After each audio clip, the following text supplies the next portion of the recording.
మహోన్నతమైన నామానికి స్తుతులు స్తోత్రం తెలియజేసిన తండ్రి, మా బ్రతుకుల్లో తండ్రి మరొక తరుణాన్ని అవకాశాన్ని మాకు ప్రసాదించి తండ్రి, ఆయా ప్రాంతాల్లో ఉన్న మా అందరినీ తండ్రి ఐక్యముగా సమకూర్చి మీ సన్నిధానానికి తీసుకొని వచ్చినందుకు మీ పాదాల వందనాలు తండ్రి.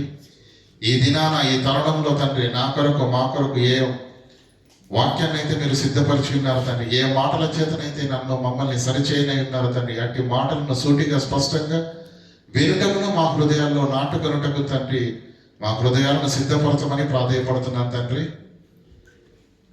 దీనుడనైనా నేను మీ పక్షాన నిలబడి మాట్లాడబోతుండగా తండ్రి, పరిశుద్ధాత్మ దేవుని సహాయం చేత నన్ను బలపరిచి మీ పిల్లల హృదయాలను తండ్రి మీ వైపు త్రిప్పగలుగుటకు ఆరంభంలో ఆదిలో ఏదేను వనంలో ఏం జరిగిందో మాకు కళ్ళకు కట్టినట్టుగా చూపించవలసిందిగా వేడుకుంటూ క్రీస్తున్నామని ప్రార్థన అడిగి వేడుకుంటున్నామా పరమ తండ్రి, ఆమేన్.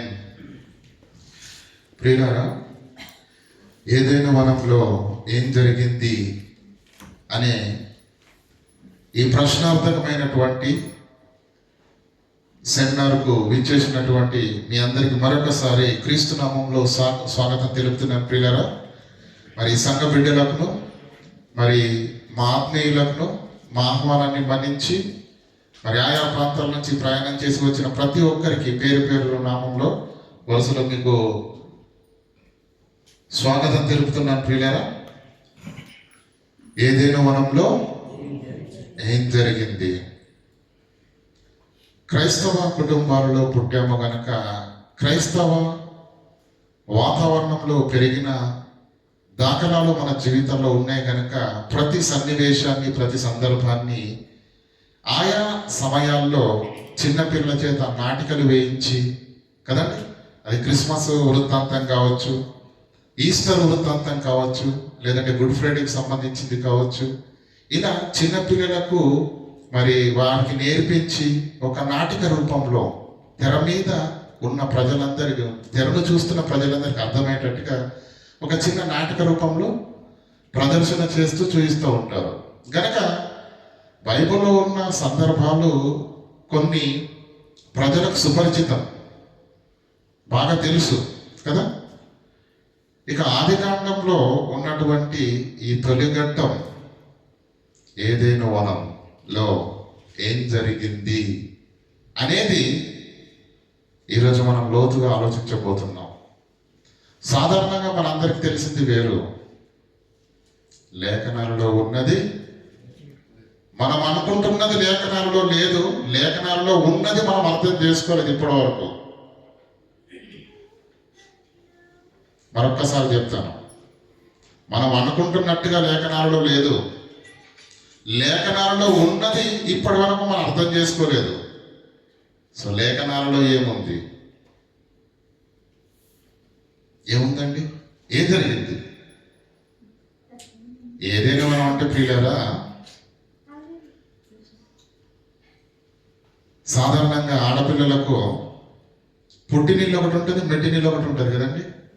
రెండు ఒకటే ఉంటాయా? ఉండవు. పుట్టినీళ్ళు వేరే ఉంటుంది, మెట్టినీళ్ళే వేరే ఉంటుంది. పురుషులకు ఒకటే ఉంటుంది. కానీ భూమి మీద పుట్టిన మనందరికీ పుట్టినీళ్ళు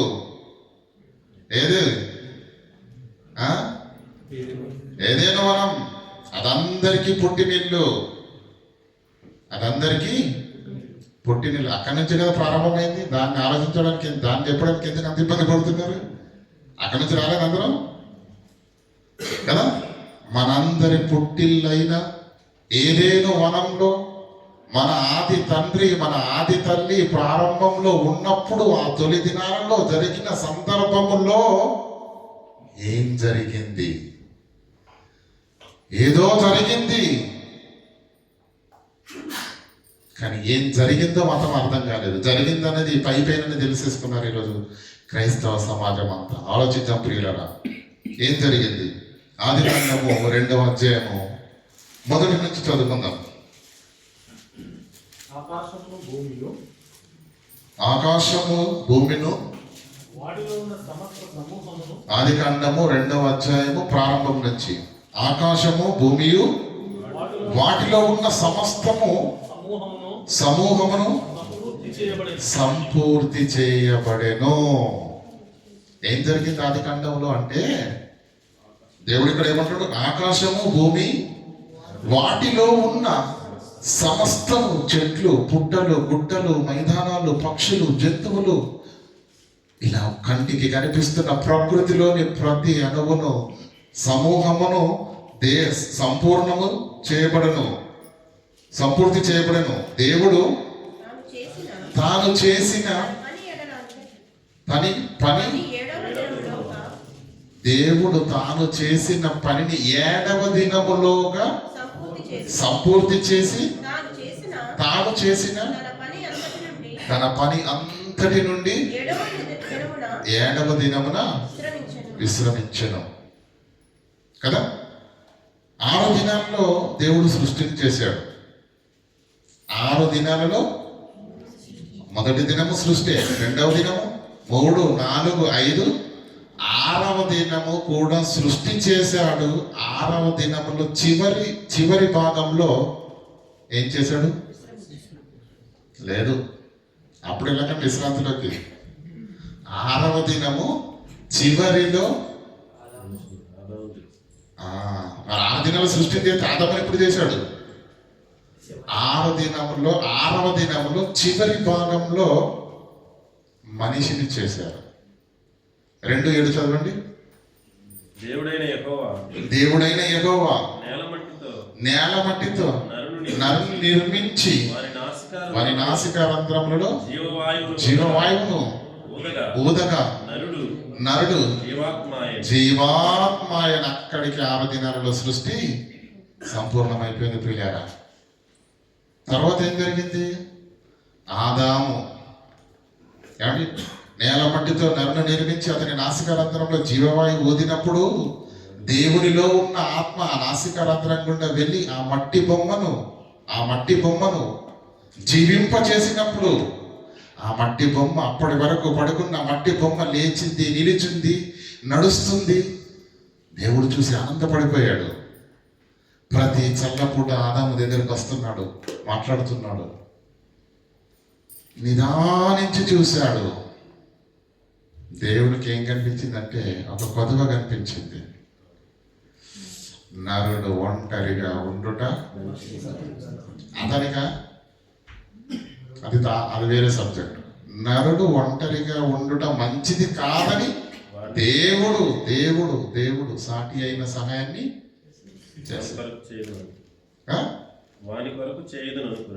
వాని కొరకు సాటినైన సహాయమును చేయుదును అనుకునేను అన్న ఆలోచన వచ్చిన తర్వాత దేవుడు ఏం చేశాడంటే, ఏదైనా వనంలో ఏం జరిగిందో మనం ఆలోచిస్తున్నాం ప్రారంభం నుంచి చాలా జాగ్రత్తగా. మీది చాలా సెన్సిటివ్ సబ్జెక్ట్, మీరు ఇంటేనే మీకు అర్థమవుద్ది. ఓకేనా? సాగైన సహాయం చేయదు అనుకుని దేవుడు ఏం చేశాడు? 21వ వచనం. అప్పుడు ఆదాము సమస్త పశువులకును అప్పుడు దేవుడైన యెహోవా ఆదామునకు గాఢ నిద్రను కలుగజేసి అతడు నిద్రించినప్పుడు అతని పక్కటెముకను తీసి ఒక దానిని తీసి దాని మాంసంతో పూడ్చి తర్వాత దేవుడైన యెహోవా స్త్రీనిగా నిర్మించి ఆమెను ఆదాము వద్దకు తీసుకుని వచ్చాడు. ఏం జరిగింది? ప్రకృతిలో సృష్టి జరిగింది. ఏదైనా వనంలో ఏం జరిగింది? 6వ దినపు చివరి భాగములో ఆదామును చేశాడు మట్టి బొమ్మగా. దేవుడు తన ఆత్మను ఆ మట్టి బొమ్మలోకి ప్రవేశపెట్టాడు. ఆ మట్టి బొమ్మ లేచింది, నడిచింది, చూస్తుంది, మాట్లాడుతుంది. అలా చూసినప్పుడు దేవుడు నరుడు ఒక్కడే ఉన్నాడు, నరుడు ఒంటరిగా ఉండడం మంచిది కాదని అతని కొరకు సాటి అయిన సహాయమును చేయుదుననుకొని ఆదాముకు గాఢ నిద్రను కలగజేసి ప్రక్కటెముకను విరిచి ఆ స్థలాన్ని మాంసంతో పొడిచి ఆ ప్రక్కటెముకను స్త్రీనిగా నిర్మించి ఆదాము దగ్గరికి తీసుకొచ్చాడు. అంటే ఇప్పుడు ఎవరెవరు ఉన్నారు? ఆదాము, అవ్వ ఇద్దరున్నారు. ఆ ఇద్దరు ఉన్నప్పుడు ఆ ఇద్దరితో దేవుడు స్ట్రాంగ్గా ఖండితంగా ఒక ఆజ్ఞ ఇచ్చాడు. సింపుల్ ఆజ్ఞ, చిన్నది. చూడండి 2:16 ఇందాక మనం చదువుకున్న లేఖన భాగం. మరియు దేవుడైన యెహోవా. ఈ తోటలోనున్న ప్రతి వృక్ష ఫలమును బాగా ఆలోచించాలి, కన్ఫ్యూజ్ కావద్దు ఈ వచనానికి. దేవుడైన యెహోవా ఈ తోటలోనున్న నరులతో, ఆదాము అవ్వలతో, మన ఆది తల్లిదండ్రులతో దేవుడు మాట్లాడుతున్నాడు. దేవుడైన యెహోవా వారిద్దరిని పిలిచి ఈ తోటలో, ఏదేను తోట అంతటి గురించి మాట్లాడుతున్నాడు. ఈ తోటలో ఉన్న ప్రతి వృక్ష ఫలమును నీవు నిరభ్యంతరంగా తినొచ్చు. ఎన్నున్నాయి? ఈ రోజు కంటికి కనిపిస్తున్న నీ రకరకాలు ఎన్నున్నాయో అన్ని అక్కడ ఉన్నాయి. అన్ని పళ్ళు నువ్వు గురించి ఏమంటున్నాడు? ఈ తోట చెట్లలో ఉన్న ప్రతి వృక్ష ఫలమును నువ్వు తినొచ్చు. ఇది తినకూడదు ఇది అనేం లేదు, అన్నిటిని నువ్వు తినొచ్చు. కానీ తోట మధ్యలో ఉన్న అది ఒక ఫలం, ఒక చెట్టు ఉంది తోట మధ్యలో. అది చదవండి. అయితే మంచి చెడ్డల తెలివినిచ్చు, అయితే దేవుడైన యెహోవా మంచి చెడ్డలను తెలివినిచ్చు వృక్ష ఫలమును మీరు తినకూడదు. అన్ని తినమన్నాడు, ఒక్కటి తినద్దు అన్నాడు. కష్టమా చెప్పండి? కష్టమా? నువ్వు చచ్చేంత వరకు ఒకటే పండు తినాలంటే చాలా కష్టం కదా. మీరు అన్ని రకాలు చేసి పెట్టి ఒకటే పండు తినాలి, నువ్వు ఇంకే పండును ముట్టదంటే కష్టం. కానీ దేవుడు ఏం చెప్పాడు? అన్నింటిని నిరభ్యంతరంగా నువ్వు తినొచ్చు అని. మంచి చెడులు తెలియనిచ్చి వృక్ష ఫలములు మాత్రం తినకూడదని ఒక పండు గురించి, ఒక ఫలము గురించి ఆజ్ఞాపించాడు. ఆజ్ఞాపించామని చూడండి. నువ్వు వాటి దినమున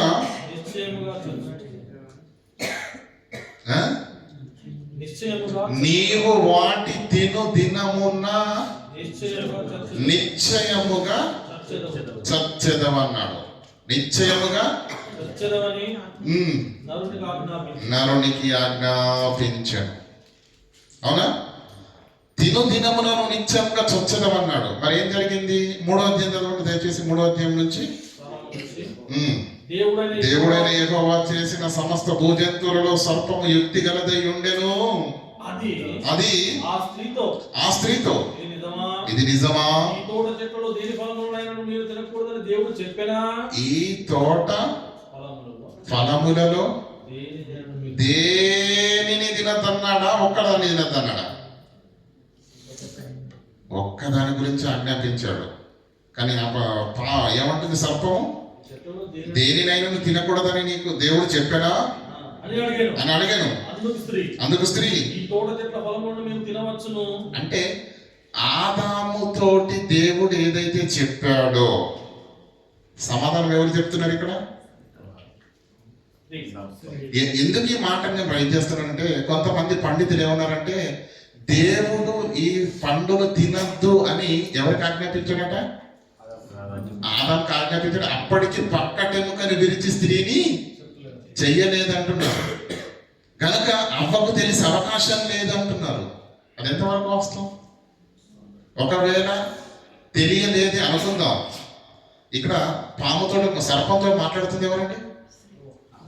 అవ్వ. ఏమన్నది? ఈ తోట చెట్ల ఫలములలో దేనినైనా మీరు తినకూడదా అని అన్నప్పుడు ఆవిడ ఏమనాలి? నాకు తెలియదు, మా ఆయన్ని అడగను అనాలి. అంతేనా కదా? నాకేం తెలియదు దాని గురించి, నాకేం చెప్పలేదు, నాకు తెలియదు దాని గురించి. నువ్వు ఏదైనా అడగాలనుకుంటే మా సార్ని అడగని చెప్పాలి. అంతేనా కదా? కానీ ఇప్పుడు ఏం చెప్తుంది?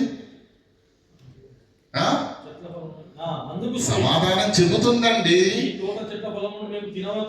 అంటే విషయం ఆవిడకు కూడా తెలియదని అనకండి బాబు. భార్య భర్తల మధ్య ఏ రహస్యము దాని ఉండదు. వన్స్ ఎక్కడైతే కన్ఫర్మ్ అయిందంటే, ఏమండి, పెళ్ళి కన్ఫర్మ్ అయిందంటే చాలు. ఎలా ఉంటాయి? ఇప్పుడు జరిగే విషయాలు కాదు. వాడు 5 ఏళ్ళప్పుడు చెడ్డి వేసుకొని ఫోటో దగ్గర నుంచి పంపించి మరి అప్పటి ఏమండి ఆ విషయం దగ్గర అక్కడి నుంచి మాట్లాడుకుంటాం. నేను చిన్నప్పుడు ఇది, నేను చిన్నప్పుడు అది, నాది ఇది. ఇక్కడ కాదు, ఈ రోజు జరిగేది కాదు. వారి హృదయాలలో ఉన్న ప్రతి దాన్ని పంచుకోవాలన్న ఆశ. వైవాహిక బంధం ప్రేమలో ఉంటది. మరి ఆదాముకు చెప్తే అవ్వకి ఎప్పుడా చెప్తాడా చెప్పడా? అవ్వకైనా కోపం ఉందా ఆదాం గారికి? అన్ని భార్యాభర్తల మధ్య రహస్యం అనేది ఏది ఉండదు, ఉండడానికి వీలు లేదు. చదవండి. అందుకు స్త్రీ ఈ తోట చెట్ల ఫలములను మేము తినవచ్చును. ఈ తోట చెట్ల ఫలంలో మేము తినవచ్చును.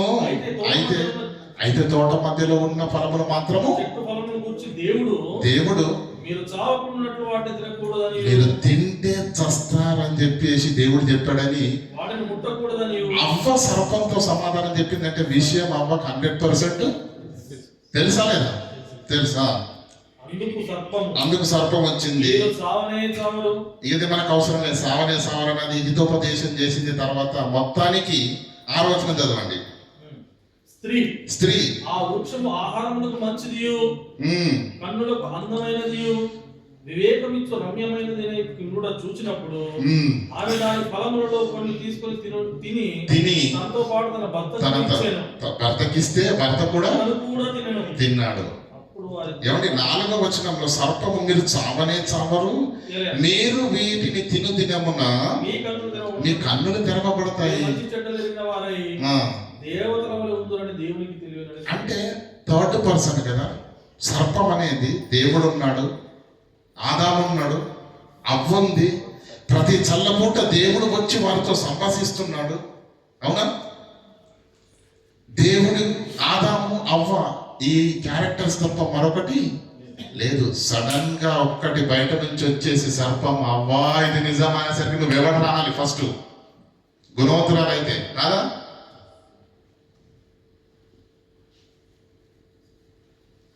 మూడో వ్యక్తి చెప్పగానే కనీసం అది నిజమా అబద్ధమా, నా కొరకు సర్వాన్ని చేసిన నా కన్న తండ్రి చెప్పాడు అది తినకూడదు, తినమను, ఇది నిజంగా చేస్తామన్న ఆజ్ఞ ఇచ్చిన కన్న తండ్రి మాటను దాటి దారిన పోయేవాడు ఒక మాట చెప్పగానే ఆ మాటకు ప్రభావితురాలైంది. చూడండి ఇక్కడ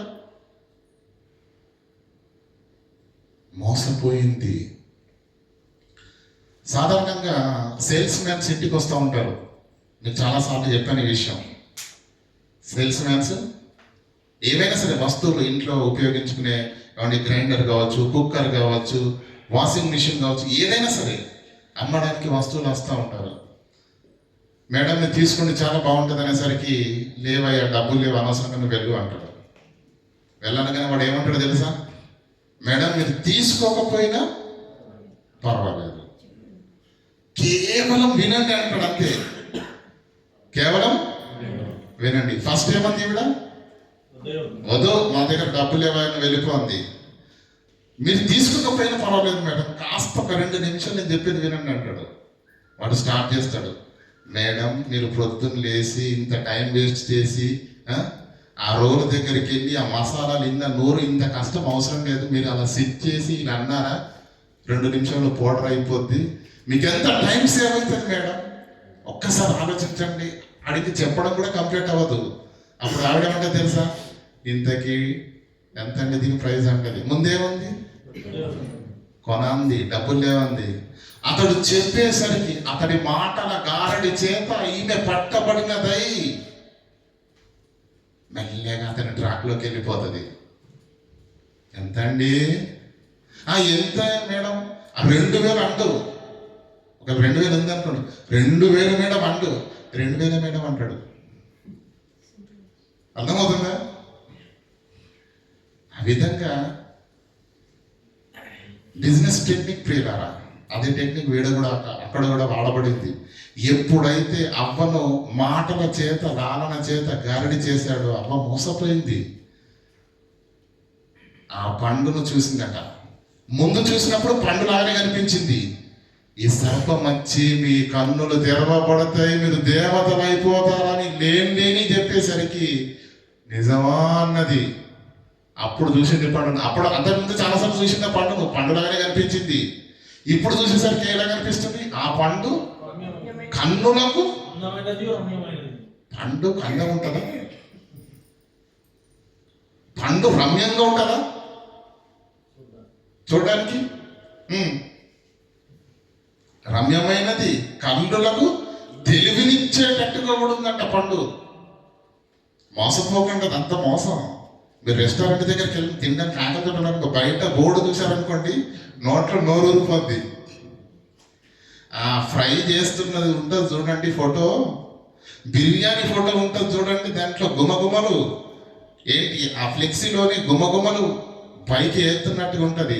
అది చూసి వెళ్ళారనుకోండి, లోపలికి వెళ్ళేసరికి ఉడకని మాంసం తీసుకొచ్చి పెడతాడు. మోసం అండి. అలా ఉంటేనే నువ్వు లోనికి వస్తావు. అర్థమవుతుందా? మొత్తానికి అవేం చేసింది, పండు తిన్నది. భర్త తిన్నాడా లేదా? తిన్నాడు. ఇది జరిగిందండి ఆది కాండంలో, అవునా కదా? కానీ 17వ వచనం మరొకసారి చదవండి మీరు. 17వ వచనం. అయితే అంతే, మంచి చెడులను తెలుగునిచ్చి వృక్ష ఫలమును మీరు తినకూడదు. నీవు వాటిని తిను దినమున నిశ్చయముగా చచ్చెదవు. ఇది ఎవరి మాట? ఏసేయండి అన్న. ఇది ఎవరి మాట? దేవుని మాట. మత్తయి సువార్త తీయండి, ఇది ఇలాగే ఉండండి. మత్తయి సువార్త తీయండి.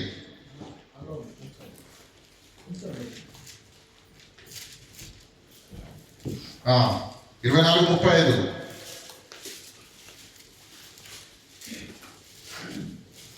నేను ఆకలిగా ఉంటుంది. దేవుని మాట 24:35 అండి. మత్తయి సువార్త. ఆకాశము భూమి గతించును గాని నా మాటలు ఎంత మాత్రము గతించవన్న శక్తివంతమైన దేవుని మాట. ప్రారంభంలో ఇచ్చిన మొదటి ఆజ్ఞ ఏంటి? ఈ పండు తిని దినమున నిశ్చయముగా మీరు చచ్చెదరు అన్నాడు. అవునా? చచ్చారా? మరి దేవుని మాట నెరవేరినట్లు అవుతుంది. ఎట్లా అవుతుంది చెప్పండి? ఇక్కడ ఏమన్నాడు? ఆకాశము భూమి గతించిన కానీ దేవుని నోట నుంచి ఒక మాట బయలుదేరింది అంటే, ఒక మాట బయటికి వచ్చింది. దేవుడు మాట్లాడాడంటే ఖచ్చితంగా అది నెరవేరి తీరాలి. అది తిను దినమున మీరు నిశ్చయముగా చచ్చెదరన్నాడు. చచ్చారా? అయితే దేవుని మాట నెగ్గినట్టే చెప్పాలి. ఎలా చచ్చారు? ఆత్మకే చావు లేదు. చెప్పండి, ఆత్మకే ఎలా చచ్చిపోతారు? చెప్పండి, ఆత్మకు చావు ఉందా? ఆత్మకు చావు ఉందా? మరి ఎలా చచ్చిపోతారు ఆత్మీయంగా? పోనీ శరీర ప్రకారంగా చనిపోయారా? శుభ్రంగా తిరుగుతానే ఉన్నారు. ఇద్దరు ఆలుమగలు కూడబలుకొని జస్ట్ అంతే. ఏదైనా మన నుండి బయటికి వెళ్ళబట్టబడ్డారు. వాటిని తిను దినమున నిశ్చయముగా చచ్చదవన్న దేవుని మాట నెరవేరి తీరాలి. లేకపోతే దేవుని మాటకు శక్తి ఏముంటుంది చెప్పండి? ఆకాశము భూమి గతించితేనే కానీ ఈ మాటలు గతించమన్న దేవుని సామర్థ్యం గల మాట. ప్రారంభంలో ఇచ్చిన మొదటి ఆజ్ఞను నెరవేరకపోతే ఎలా దేవుని వాక్యం బలమైనది అవుతుందో మీరు ఒక్కసారి ఆలోచించండి. చనిపోయిన వాళ్ళు ప్రారంభంలో ఏం చెప్పారు? మాకు తెలుసు ఏదైనా మనం ఏం జరిగింది అన్నారు. సండే స్కూల్ పిల్లగాడు కూడా ఇప్పుడు సండే స్కూల్ అయితే కాదు మీరు ఎవరు కూడా, అవునా? చెప్పాలి.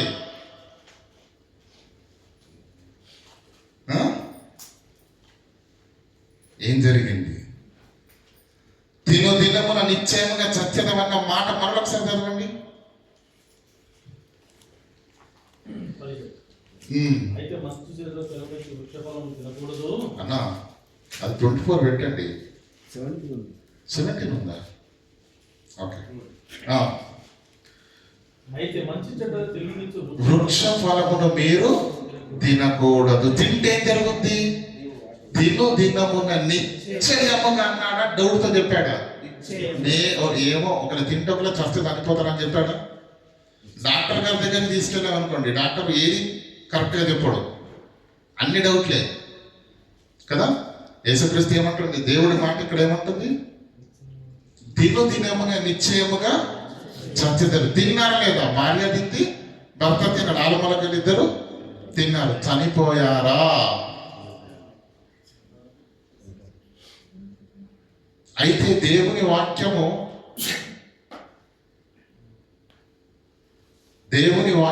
ఎలా నెరవేరినట్టు? ఒకవేళ నెరవేరకపోతే ఎలా? లేఖనము నిరర్ధకము కానేరదు, కాకూడదు. లేఖనం నెరవేరిందా లేదా? ఎలా నెరవేరింది?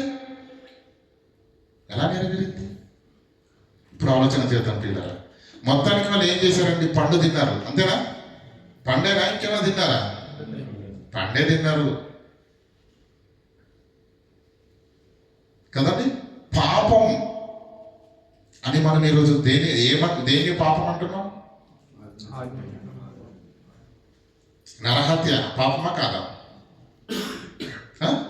అన్యాయం చేయడం, అక్రమం చేసుకుంటే ఎదుటివన్నీ దోచుకొనడము, వ్యభిచారము కదా, అసాంఘిక కార్యక్రమాలు ఏవైనా కూడా, దొంగతనం చేయడం, పొరుగు వారిపైన అబద్ధ సాక్ష్యం చెప్పడం, ఇదంతా పాపం కదా. ఆదాము ఎవరైనా చంపాడా? చంపలేదు. అలైంగిక కార్యక్రమాలు ఏం జరగలేదు, దోచుకోలేదు, దొంగతనం చేయలేదు. ఇవేమి చేయకుండా వాళ్ళు చేసిందేంటి? కేవలం ఒక పండు తిన్నారు, అవునా కదా? పండును తిన్నందుకు దేవుడు ఏం చేశాడు చూడండి. ఇప్పుడు 14వ వచనం చదవండి, 3వ అధ్యాయం 14వ వచనం. అందుకు దేవుడైన యెహోవా సర్పముతో, నీవు దీన్ని చేసినందున, ఈ పండు తినే కార్యక్రమం చూసారా? ఆదాము ఆమె దగ్గరికి వచ్చింది పాము, సర్పము ఏదో చెప్పింది, మీరు దేవతలు అయిపోతారు, మీరు చనిపోరని చెప్పేసరికి పండు తిన్నారు, అవునా? పండు తిన్నందుకు గాను దేవుడు వచ్చి వారికి వేస్తున్న శిక్ష చూడండి, శిక్ష. నీవు దీన్ని చేసినందున, సర్పముతో అంటున్నాడు, నీవు దీనిని చేసినందున పశువులన్నింటిలో భూజంతువులన్నింటిలో నీవు శపించబడిన దానవవుతున్నావు. నీ కడుపుతో ప్రాకుదువు.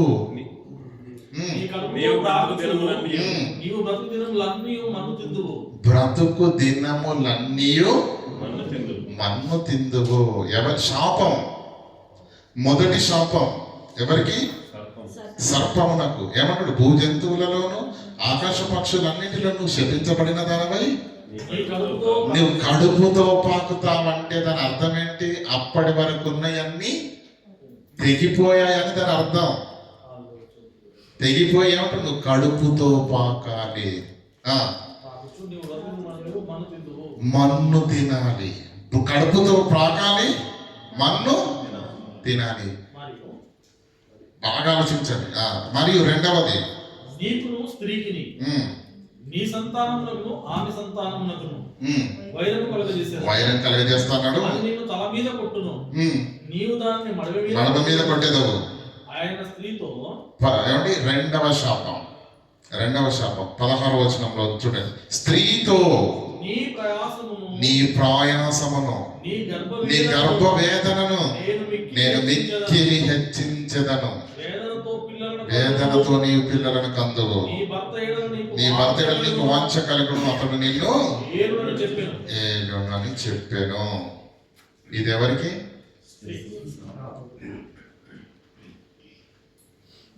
ఎన్ని రోజులు ఈ శిక్ష? భారతదేశ శిక్షా స్మృతిలో చేసిన నేరాన్ని బట్టి కాలం ఉంటుంది శిక్ష. నెల, 2 నెలలు, 3 నెలలు. దొంగతనం చేస్తే 3 నెలలు జైలు శిక్ష. ఎవరైనా మర్డర్ చేస్తే ఉరి శిక్ష కొన్ని సందర్భాలు ఉంటుంది. అది ఇప్పుడు రద్దు చేశారు. ఇప్పుడు 14 సంవత్సరాలు వేస్తారు శిక్ష. శిక్షను బట్టి, నేరాన్ని బట్టి శిక్ష కాలం ఉంటుంది, అవునా? ఇక్కడ వారు చేసిన నేరం ఏంటంటే పండు తిన్నారు. పండు తినే సందర్భం కొరకు ప్రేరేపించినందుకు పాముకేమో నువ్వు బ్రతుకు దినములన్నీ నేరన ప్రాకాలి, మన్ను తినాలి అన్నాడు. స్త్రీకి ఏమంటున్నాడు? నీ ప్రయాసమును మిక్కిలి హెచ్చించెదను, నీ గర్భవేదనను మిక్కిలి హెచ్చించెదను, వేదనతో నీవు పిల్లల్ని కంటావు. అంటావు. ఎంత వేదన అంటే ప్రియులారా, ఎంత వేదన అంటే ఎవరికైనా ఏమంటే చిన్నప్పుడు ఆడుకునేటప్పుడు ఈ ఎముక ఇరిగిన సందర్భం ఉందా, అనుభవం ఉందా? శరీరంలో ఉన్న ఎముకలన్నీ ఒక్కసారి విరిగితే ఎంత నొప్పి కలుగుతుందో అంత నొప్పి భరించి ప్రతి మాతృమూర్తి బిడ్డకు జన్మనిస్తుంది. అది శాస్త్రవేత్తలు పరిశీలన చేసి చెప్పిన మాట, నేను చెబుతున్న మాట కాదు. వేదనతో నువ్వు పిల్లలను కందువు. మూడవది ఏంటి? ఆదాము దగ్గరికి వచ్చాడు చూడండి, 17వ వచనం. ఆయన ఆదాముతో నీవు నీ భార్య మాట విన్నావు, గుర్తు పెట్టుకో ఆదాము, నా మాటను కదా నువ్వు పక్కన పెట్టింది, నా మాటను కదా నువ్వు తృణీకరించింది, నా మాటను తృణీకరించి నీ భార్య మాట విని నువ్వు పండు తినవద్దని నేను నీకు ఆజ్ఞాపించిన వృక్ష ఫలములు మాట వరుసకి చెప్పాను కనుక మీరు పట్టించుకోలేదని అన్నాడా? ఆజ్ఞ, ఆర్డర్, ఆజ్ఞాపించిన వృక్ష ఫలములు తింటివి కనుక ఆదాము నీ నిమిత్తము నేల శపించబడింది. తప్పు చేసింది ఎవరు? ఆదాము అవ్వాలి కదండి. శిక్ష నేలకెందుకు? ఆలోచిద్దాం. నీ నిమిత్తము నేల శపింపబడి ఉన్నది, ప్రయాసముతోనే నీవు బ్రతుకు దినములన్నీ, ఏడాది కాదు 2 సంవత్సరాలు కాదు ఈ శిక్ష, నువ్వు బ్రతుకు దినములు అన్నీ దాని పంట తిందువు, అది ముండ్లకు తుప్పలను గచ్చ పొదలను నీకు మొలిపించును, పొలములోని పంటను తిందువు, నీవు నేలకు తిరిగి చేరు వరకు, నీవు నేలకు తిరిగి చేరు వరకు ముఖమును చెమటను కార్చి ఆహారము తింటావు. 4 శాపాలు, 1 సర్పానికి, 2 స్త్రీకి, 3 ఆదాముకు, 4 నేలకు. పోనీ తప్పు ఆదామవ్వలు చేశారు గనక ఏమండి,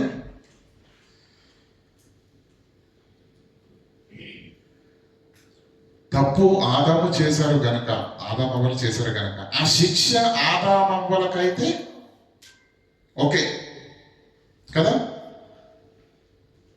ఆ పాము పండు తినమని ప్రేరేపించింది కనుక ఎవరికైనా వాక్యం వినడానికి ఒకవేళ నిద్ర వస్తే కనుక దయచేసి ఫేస్ కడుక్కొని రండి. మీరు నిద్రపోతూ వాక్యం వినడం వల్ల ఉపయోగం లేదు, ఓకేనా?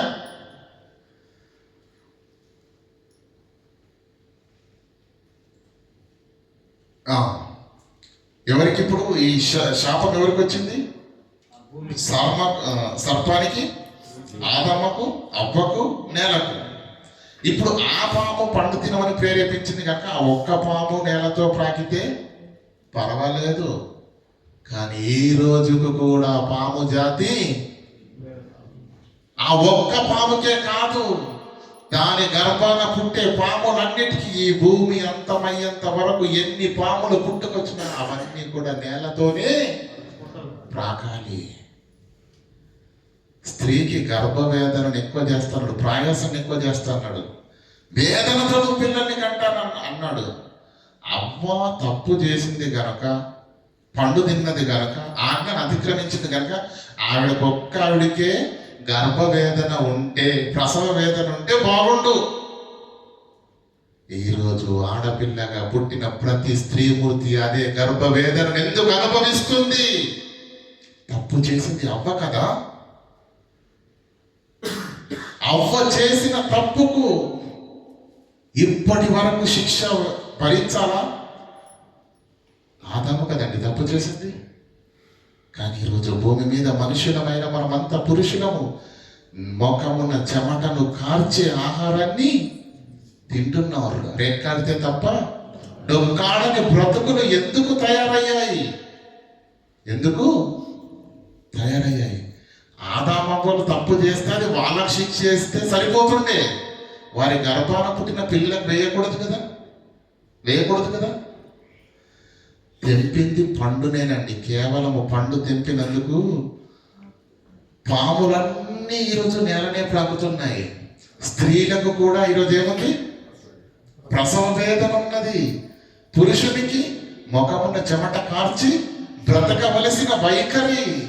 కేవలం ఈ శిక్ష ఆదాముతోనే ముగిసిపోలేదు, అవ్వతోనే ముగిసిపోలేదు. భూమి మీద పుట్టిన నర జాతి అంతటికి వర్తిస్తుంది శిక్ష.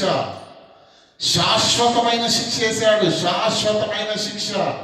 భూమి ఉన్నంత కాలం, ఇంకా 2000 సంవత్సరాలు, ఇంకా 5000 సంవత్సరాలు ఈ భూమి మీద ఉన్నా ఆ స్త్రీ గర్భవేదనతోనే పిల్లలను కనాలి. పురుషుడు ముఖమున చెమట కార్చే కడుపును నింపుకోవాలి. మాకెందుకు ఈ బాధ అంటావా? ఏదేను వనంలో జరిగిన పాపానికి శిక్ష. ప్రభు అంత పెద్ద నేరం ఏం చేశారు వాళ్ళు? పండు తింటే ఇంత భయంకరమైన శిక్షలా? ఈరోజు లోకంలో ఎన్ని నోరాలు జరుగుతున్నాయండి, నేరాలు, ఘోరాలు, హత్యలు కదా, మనభంగాలు, అన్యాయాలు, అక్రమాలు, దోచుకొని తినడం, పేదవాడి పైన పడి అన్యాయంగా వాడి సొమ్మును లాక్కొనడం. కాబట్టి బలవంతుడి రాజ్యం వెళుతున్న రోజులండి ఈరోజు. బలహీనుడి దౌర్జన్యంగా వాడి జీవితాన్ని కూడా లాగేసుకుని బ్రతుకుతున్న స్థితి కనిపిస్తుంది. ఇన్ని అన్యాయాలు, ఈ అక్రమాలు జరుగుతున్న ఈ ప్రపంచంలో ఆదామవ్వలు చేసింది ఏ పాటిది? ఆలోచించండి. ఆదామవ్వలు చేసింది ఏ పాటిది కాదు. కేవలం పండు తిన్నందుకే ఎంత భయంకరమైన శిక్ష వేశాడు, ఎంత భయంకరమైన శిక్ష వేశాడు. అర్థమవుతుందా? స్త్రీకి శాశ్వత కాలము స్త్రీ జాతి అంతా అనుభవించాలి శిక్ష. పురుషుడికి శాశ్వత కాలము భూమి మీద నువ్వు బ్రతుకు దినములన్నీ మట్టికి చేరేంత వరకు చెమట కార్చాలి. నువ్వు కూలీవైనా, నువ్వు వ్యవసాయదారుడివైనా, నువ్వు వ్యాపారవేత్తవైనా, నువ్వు ఉద్యోగస్తుడివైనా, ఎవడి కష్టం పడుతుందండి. వాడు ఏసీలో కూర్చుంటాడని మనం అనుకుంటున్నాం. ఆ ఏసీలో కూడా వాడికి చెమటలు పట్టేంత టెన్షన్ ఉంటుంది. ఎవరి కష్టం వాళ్ళకు ఉంది. చెమట కారుతేనే తప్ప తిండి తినలేని భయంకరమైన శిక్ష నరజాతికి వేసేశాడు దేవుడు. 1 రోజు 2 రోజులు కాదు, శాశ్వత కాలము శిక్ష. ఎంత పెద్ద నేరమా ఆదామవ్వలు చేసింది? పండే కదండి తిన్నారు, అవునా కదా? పండు తిన్నందుకు ఇంత భయంకరమైన శిక్ష చేస్తే ఈరోజు మనం ఎన్ని చేస్తున్నాం? పండే తింటున్నామా? పాపంలో పండిపోయామా? చెప్పాలి. పండు తింటేనే అంత శిక్ష వేసినప్పుడు ఈరోజు మనం పాపంలో పండిపోవడం కాదు, పండితులం అయిపోయాం. మన పరిస్థితి ఎలా ఉంటుందో ఒకసారి ఆలోచించండి, అంచనా వేయండి. ఏమర్థమైంది చెప్పండి వాక్యం? ఏమర్థమైంది దేవుడు? ఏదైనా వనంలో ఏం జరిగిందంటే ఓహో మనకు తెలుసు అనుకున్నారా? చెప్పండి, ఏం జరిగింది? ఎందుకు ఇంత భయంకరమైన శిక్ష వేశాడు? బైబిల్ అర్థం చేసుకున్నప్పుడు అనేకులు విఫలమయ్యారు. పిల్లలు పెద్దలు విఫలమయ్యారు. ఇక్కడే ప్రతి సందర్భానికి పుట్టినిల్లు ఇదే, ప్రతి మూలానికి పుట్టినిల్లు ఇదే.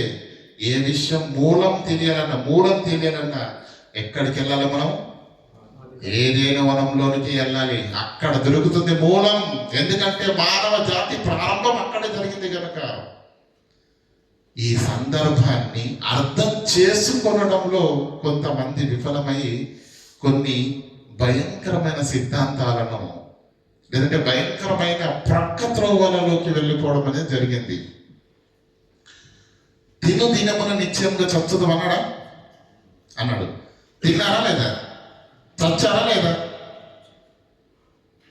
తిన్న మాట వాస్తవం, దేవుడు ఆజ్ఞాపించిన మాట వాస్తవం, వీళ్ళు తిన్న మాట వాస్తవం. వాళ్ళు చనిపోయారా? నోరు తెలిసి సమాధానం మీరు చెప్తే నేను ఎదురుకి వెళ్తాను. చనిపోలేదా? మరి దేవుని వాక్యం నెరవేరడా వద్దా? ఆకాశము భూమి గతించిపోతాయేమో గాని నా నోట నుంచి వచ్చిన ఏ మాట గతింపదన్న దేవుని బలమైన దేవుని శబ్దమది. మరణించారా లేదా? అదే ట్విస్ట్. ఏదైనా వనంలో మనకంత తెలుసు అనుకుంటాం.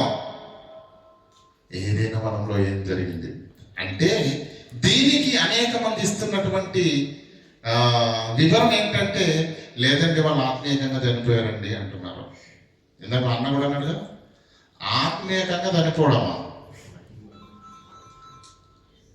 ఆత్మకు చావుందా? మరి ఆత్మీయంగా ఎలా చనిపోతారు చెప్పండి?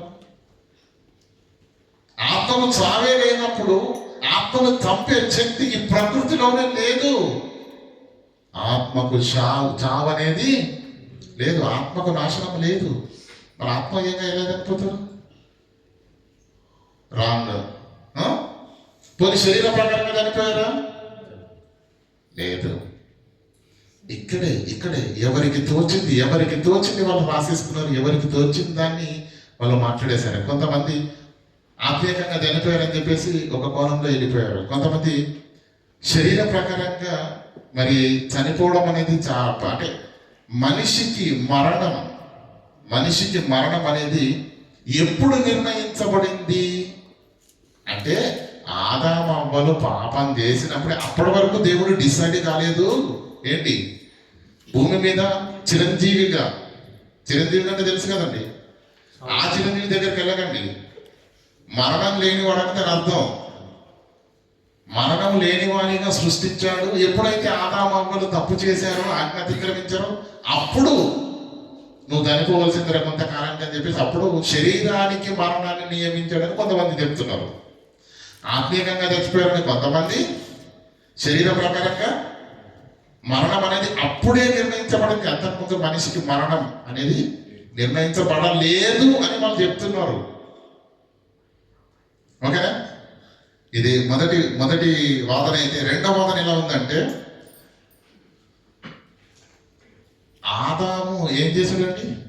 పాపం చేశాడు. ఆజ్ఞను అతిక్రమించి పాపం చేశాడు కనుక మనము అంటే మన ఆది తండ్రే పాపం చేశాడు కనుక మనము ఈరోజు ఆటోమేటిక్గా పాపము చేసేస్తాం. అది స్వాభావిక పాపము. అది మన డిఎన్ఏలోనే ఉంది, మన రక్తంలోనే ఉంది, మన ఆది తండ్రిలోనే ఉంది కనుక మనకు ఆటోమేటిక్గా వచ్చేస్తుంది. కనుక మనం ఆటోమేటిక్గా పాపం అయిపోతున్నాము. దీంట్లో మన తప్పేం లేదంటున్నారు ఈరోజు. అర్థమవుతుందా? అంటే అక్కడ ప్రారంభమైంది పాపము. ఆజ్ఞను ఎప్పుడైతే అతిక్రమించాడో ఆదాము, అప్పుడు వీళ్ళిస్తున్న వివరణ ఏంటంటే, ఈ సందర్భానికి వాళ్ళు ఏం చెప్తున్నారంటే జాగ్రత్తగా, ఆదాము పాపం చేశాడు కాబట్టి మనిషి జన్మ పాపి. ఎందుకంటే అది మనలోనే ఉంది. ఎందుకంటే మన ఆది తండ్రిలో స్వాభావికమైనటువంటి పాపం ఉన్నది కనుక, ఆయన పిల్లలనే మనం అందరం కనుక మనకు కూడా ఆటోమేటిక్గా పాపం చేసేస్తాము. పాపం చేయడము అది మన తప్పు కాదు, అదంతే. అది మన రక్తంలో ఉంది కనుక అలా జరిగిపోతుంది అంతే అన్నట్టుగా మాట్లాడుకొస్తున్నారు. ఏమండి? అన్నట్టుగా మాట్లాడుకొస్తా ఉన్నారు. ఇక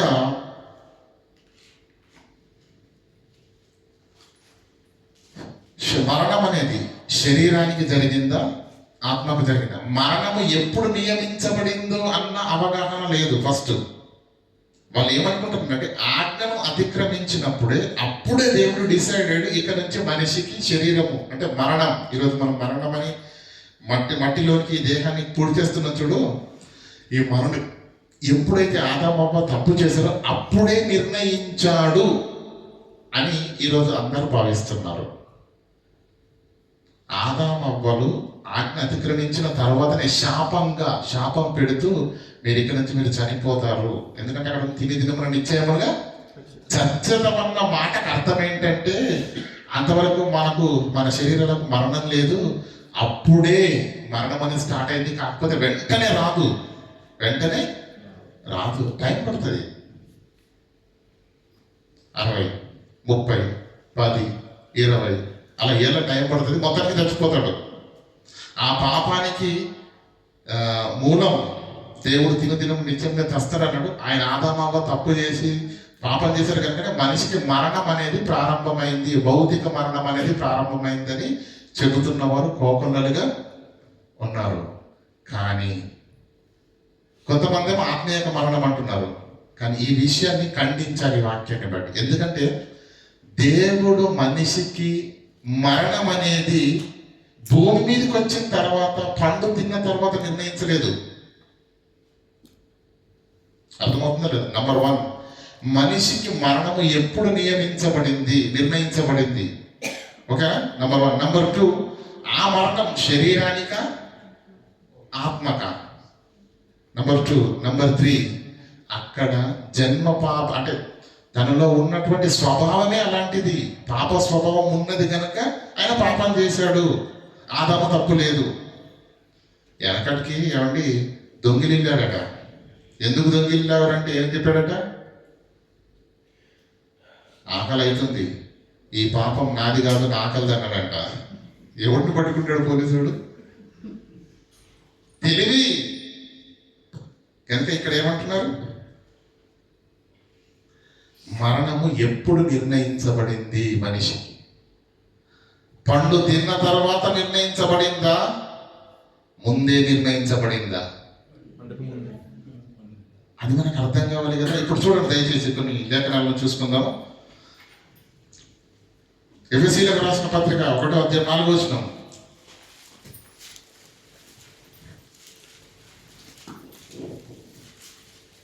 ఎఫెసీయులకు రాసిన పత్రిక 1వ అధ్యాయం 4వ వచనం. దేవునికి అసలు ఎందుకు ఈ సృష్టిని చేశాడు? ఎందుకు మనుషులను భూమి మీదకి పంపాడు? అసలు దేవునికి ఉన్న ఆలోచన ఏంటి? ఏ ఆలోచన ఏంటి చెప్పండి? ఆయన పరలోకంలో ఉన్నాడు, అవునా? ఈ భూమి అనేది నరుల కోసం చేశాడు, అవునా కాదా? చదవండి. ఎఫెసీయులకు రాసిన పత్రిక 1వ అధ్యాయం 1 నుంచి 4. ఎట్లనగా దేవుని చిత్తము వలన తన ప్రియుని యందు తాను ఉచితముగా మనకు అనుగ్రహించబడిన కీర్తి మహిమకు, కృపా మహిమకు కీర్తి కలుగునట్లు తన చిత్త ప్రకారమైన దయా సంకల్పము చొప్పున యేసుక్రీస్తు ద్వారా మనలను కుమారులుగా స్వీకరించుటకై మనల్ని ముందుగా తన కోసం నిర్ణయించుకొని మనము భూమి మీదకి వెళ్ళాలి. నా పిల్లలారా, మీరు భూమి మీద బ్రతకాలి కొంతకాలం. ఎలా బ్రతకాలో తెలుసా? మనము తన ఎదుట పరిశుద్ధులుగా బ్రతకాలని, నిర్దోషులుగా బ్రతకాలని ఉండాలని దేవుడు భూమి మీదకి పంపించాడు. ఎప్పుడు నిర్ణయించాడట? జగత్తుకు పునాది వెయ్యబడలేదట. భూమి లేదట, పర్వతాలు లేవు, గుట్టలు లేవు, చెట్లు లేవు, సూర్యుడు లేడు, చంద్రుడు లేడు. జగత్తుకు పునాది వేయబడమునికి దేవుడు తీసుకున్న నిర్ణయం. క్రీస్తులో మనల్ని ఏర్పరచుకున్నాడు. కీర్తన గ్రంథం 139:16. కీర్తన గ్రంథం 139:16. నేను పిండమునై ఉండగా నీ కన్నులు నన్ను చూచెను. నియమింపబడిన దినములు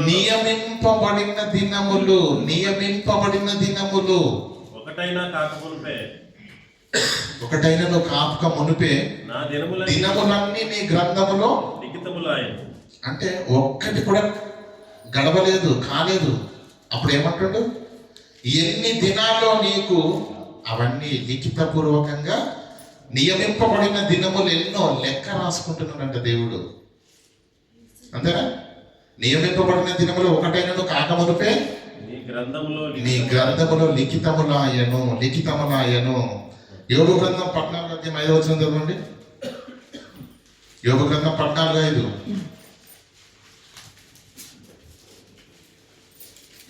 నరుల ఆయుష్కాలము పరిమితి లిమిట్ దాటదది. ఆ లిమిట్ దేవుడు పెట్టాడు. నరుల ఆయుష్కాలమునకు పరిమితి కలదు. వారి నెలల సంఖ్య నీకు తెలిసే ఉన్నది. మించజాలని వయో పరిమాణమును, ఆయుష్ను నీవు వారికి నియమించి ఉన్నాడు. దేవుడే నియమిస్తున్నాడు అండి. దేవుడే నియమిస్తున్నాడు. ఇదిగో కుమారుడా, నీకు 100 ఏళ్ళు, ఇదిగో నీకు 70, ఇదిగో నీకు 60, నీకు 10 ఏళ్ళే, నీకు సంవత్సరమే. దేవుడు నిర్ణయిస్తున్నాడు. మించజాలని వయో పరిమాణమును నియమించి ఉన్నాడు. కదా. ఇంతే నీ ఆయుష్కాలం ఇంతే అని దేవుడు ముందే నిర్ణయించి ఈ లోకానికి పంపిస్తున్నప్పుడు, కీర్తన గ్రంథం 90 మొదటి వచనం చదవండి. కీర్తన గ్రంథం 90 మొదటి వచనం. ప్రభువా ప్రభువా తరతరముల తరతరముల నుండి నివాస స్థలము నీవే.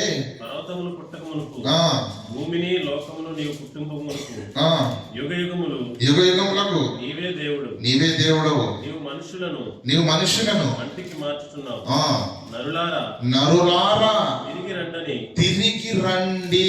ఈ పదాన్ని అండర్లైన్ చేసుకోండి. దేవుడు నరులను పరలోకంలో నుంచి భూమి మీదకి పంపిస్తూ నరులతో చెప్పిన మాట ఏంటో తెలుసా? నరులారా నరులారా తిరిగి రండని మీరు ఆన్నే ఉండండి, మంచిగా ఇల్లు కట్టుకొని అన్నాడా? తిరిగి రండని. మీరు రావాలి. నేను ఎందుకు పంపుతున్నాను మిమ్మల్ని? ఎందుకు పంపుతున్నాను? మీరు రావాలని పంపిస్తున్నాను. కొంతకాలం ఉండండి, ఎందుకంటే మించజాలని వయోపరిమాణంలో నేను వారికి, అంటే కొంతకాలాన్ని నిర్ణయించాడు. ఆ కొంతకాలంలో అక్కడ ఉండాలి. ఆ కాలం ముగిసిపోగానే తిరిగి రా. నువ్వు తిరిగి, దాని పేరు మనం మరణం అంటున్నాం, అవునా కదా? జగత్తు పునాది వేయబడక మునిపే దేవుడు ఈ నిర్ణయాన్ని తీసుకుంటే, ఏదైనా తోటలోకి వచ్చిన తర్వాత పండు తిన్న తర్వాత మరణం స్టార్ట్ అయిందంటారేంటి? పండు తిన్న తర్వాత మరణం స్టార్ట్ అయిందా? నువ్వు ఈ లోకానికి రాక మునిపే నువ్వు ఎన్ని దినాలు ఉండాలో, ఈ భూమి మీద ఎంత ఆయుష్కాలం కలిగి ఉండాలో దేవుడు ముందుగానే నిర్ణయించి పంపిస్తున్నాడని లేఖనాలను చూశాము. నరులారా తిరిగి రండని రండని నీవు సెలవిచ్చుతున్నావు. నువ్వు సెలవిచ్చుచున్నావు. అంటే మనిషికి మరణం లేదంటే ఆయుష్కాలం ఇంతే. 60 ఏళ్ళు నియమించాడు అనుకోండి, 60 ఏళ్ళ వరకు ఆరోగ్యంగా బ్రతుకుతాడు. ఎంత కసరత్తు చేసినా, ఎంత ఆరోగ్యంగా ఉన్నా ఆయుష్ ముగిసిందా కూర్చున్నట్టే పోతారు. ఎందుకంటే నీ టైం అయిపోయింది. ఆయుష్ను దేవుడు ఎప్పుడు నిర్ణయించాడు? జగత్తు పునాది వేయబడక మునిపే ఆయుష్ను, మరణాన్ని నియమిస్తే, ఇప్పుడు ఏమంటున్నారు అందరూ? దినదినముగా నేను ఇచ్చేముగా చచ్చుదు అన్నారు కనుక ఈ భౌతిక మరణం స్టార్ట్ అయిందే పండు తిన్నప్పటి నుంచి అంటున్నారు. అది నిజమా? వాస్తవమా? ఒప్పుకుందామా? కాదు ప్రియులారా. పోనీ మరి ఆత్మీయక మరణం అన్నారు మళ్ళీ ఒకటి. అది ఆత్మీయ మరణమా? ఆత్మకు మరణము లేదు. రెండోది కూడా ఫెయిల్ అయిపోయింది. దినదినమున నిశ్చయముగా చత్తువన్న దేవుని మాట ఎప్పుడు నెరవేరింది? ఎలా నెరవేరింది? వీరన్నట్టుగా పండు తిన్నప్పుడే మరణం స్టార్ట్ అయిందనడానికి వీలు లేదు. ఎందుకంటే మరణం అనేది ఎప్పుడు నియమించబడింది? జగత్తు పునాది వేయబడక మునుపే. నువ్వు ఇంతే ఉండాలి, ఇంతే కాలం భూమి మీద బ్రతకాలని ప్రతి ఒక్కరికి. ఇదిగో నీకు 80, నీకు 60 ఏళ్ళు, నీకు 100 ఏళ్ళు, నీకు 10 ఏళ్ళు, నీకు సంవత్సరం అంటూ దేవుడు ప్రతి వారికి ఆయుష్ను నియమించుకో. నరులారా వెళ్తున్నారు కదా, తిరిగి రండి. మీకు ఇచ్చిన సమయం ముగిసిపోగానే తిరిగి రండి. ఇది ఆయుష్ను నిర్ణయించిన విధానం. దేవుడు మనిషికి మరణాన్ని నియమించిన విధానం. అది జగత్తు పునాదికి ముందే వేయబడింది. అయితే ఇక్కడ దినదినమును నిశ్చయంగా చదువు అన్నాడు. నంబర్ 1, కేవలము పండు తింటే శాశ్వత కాలము నరజాతికి శిక్ష వేసేసాడు. ఏమండి?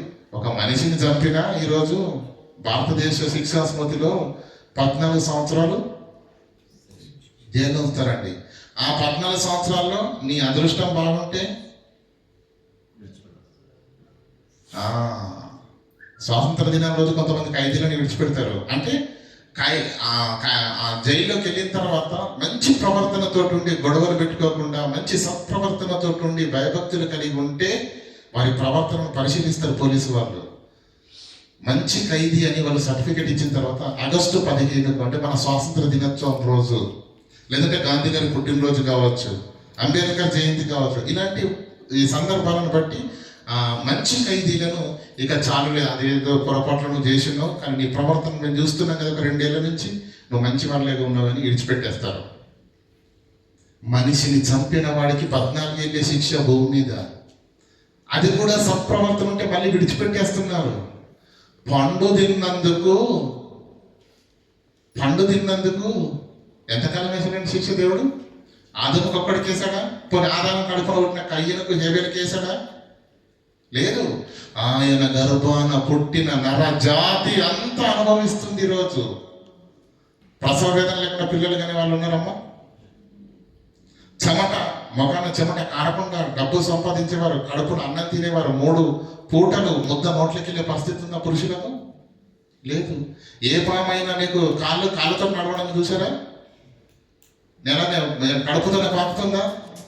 ఆనాడు చేసిన పాపానికి శాశ్వత కాలము శిక్ష వేశాడు అంటే అది చిన్న పాపం అని నువ్వు అనుకుంటున్నావు. పండే అని నువ్వు అనుకుంటున్నావు. విషయం అర్థం కాలేదు మీకు. పండు తెంపితే ఇంత శిక్ష ఉంటుందండి. నువ్వు పండే అనుకుంటున్నావు. పండే తెంపలేదు వాళ్ళు. అక్కడ జరిగిందేంటో ఈనాటికి క్రైస్తవ సమాజానికి అర్థము. రాసేశారు పాటలు, పాడుతున్నారు గీతాలు. ఏం జరిగింది ఏదైనా వనంలో? ఎందుకు అంత సీరియస్ అయ్యాడు దేవుడు? ఎందుకు శాశ్వత కాల శిక్ష వేశాడు దేవుడు? 2 రోజులు, 3 రోజులు, 4 రోజులు శిక్ష వేశాడా? నర జాతి ఆదాము దగ్గర నుంచి ఆదాముకు మనకి ఎన్ని సంవత్సరాలకి వ్యత్యాసం అంటే 1000 సంవత్సరాలు అవుతుంది. ఇంకా ఆ శిక్ష మాత్రము మన తలపైన నుంచి పోవడం లేదు. అంత భయంకరమైన శిక్షణ. ఆలోచిద్దాం. మీ అందరికీ అర్థమయ్యే భాషలో చెప్తాను. 2013లో బంగ్లాదేశ్ సిటిజన్స్ ఎవరైతే ఉన్నారో మనకు తెలిసి మన పనిచేసేటప్పుడు మన పక్కన పనిచేసే వాళ్ళు ఉంటారు కదా, స్నేహితులు. వాళ్ళు చేసే అకృత్యాలు ఈ దుబాయ్ మహాపట్టణంలో ఎక్కువ అయ్యాయి కనుక గవర్నమెంట్ ఒక జీవో పాస్ చేసింది. ఇక మీదట బంగాళీ వాళ్ళకు విజా ఇవ్వడానికి వీలు లేదు. శాసనం వచ్చేసింది. ఈరోజు ఒక మంచి బంగాళతనం, మంచి వ్యక్తి, ఎవరిని కనీసం ఒక్క మాట కూడా అనని వ్యక్తి, అయ్యా నేను దుబాయ్ రావాలనుకుంటున్నానంటే బంగాళాలకు విజలు లేవు. నేను మంచివాడిని అయ్యా, నేను ఎవరిని అనలేదు, ఒక చిన్న తప్పు కూడా లేదు, ఒక్కసారి నా బయోడేటా చెక్ చేయండి, నేను ప్యూర్. తప్పు ఎప్పుడో చేశాడు ఎవరిని ఆపండి, నేను పేదవాడిని, నేను వెళ్ళాలి. నేను వెళ్తానంటే నువ్వు బంగ్లాదేశ్ సిటిజన్వా, నువ్వు దుబాయ్కి వెళ్ళడానికి వీలు లేదు. ఇతడేం తప్పు చేయలేదు కదా, ఇతను ఎందుకు దుబాయ్ రాకుండా ఇతని కొరకు ఎందుకు ప్రవేశము మూయబడింది? తప్పు చేసింది ఎవరు? వేరే వాళ్ళు. వారి వలన వచ్చే శిక్ష దేశ నివాసులందరిపైకి వచ్చింది. ఇది మీకు అర్థమైతే తప్పు చేసింది మన ఆది తండ్రి కనుక శిక్ష ఎవరికి వేస్తారు? ఆ తండ్రి వారసులైన మనందరికీ. ఈ రోజుల్లో గమ్మత్తు ఒకటి ఏంటంటే పిల్లరా, ఆస్తి వారసత్వపు హక్కు అనేది ఒకటి ఉంది. చాలా మంది తండ్రి చనిపోయాడు అనుకోండి, ఆ ఆస్తిలో నాకు కూడా వాటా ఉందని కేసేస్తున్నారు. ఇప్పుడు ప్రభుత్వం ఏం చేసిందో తెలుసా? ఆస్తి వారసత్వ హక్కు ఉన్న మాట నిజమే, ఆస్తి హక్కే కాదు, అప్పుడు కూడా మీరే కట్టాలి. అర్థమవుతుందా? ఆస్తికి ఏమో నాకు హక్కు ఉందంటే వస్తావా, అప్పులు అంటే నాకు సంబంధం లేదంటావా? నువ్వు అతని వారసుడు కనుక అతను మిగిలిచ్చింది ఏదైతే ఉందో, ధనం ఉంటే ముళ్ళుంటే ముళ్ళు పట్టుకపో, అప్పుంటే తీర్చాల్సిందే, ఉతికారేస్తారు. లేకపోతే ఆయన పిల్లలం కదా మనము. ఆయన చేసిన తప్పుకు 2013లో ఇక్కడ ఉన్న బంగ్లాదేశ్ సిటిజన్స్ చేసిన భయంకరమైన అకృత్యాలకు ప్రభుత్వము వారి ప్రవేశమును మూసివేసింది. అవునా? ఇక ఎంత మంచి వారు ఉన్నా కూడా ఎవరికి కూడా ఇప్పటి వరకు ఆ విజన్ ఇప్పటికీ ఓపెను కాలేదు. అయితే ఆదాము చేసిన దానికి దేవుడు అంత పెద్ద శిక్ష ఎందుకు చేశాడో తెలుసా? ఏం జరిగిందో తెలుసా? ఆదాము అవ్వలు చేసిన పాపంతో ఏం జరిగింది?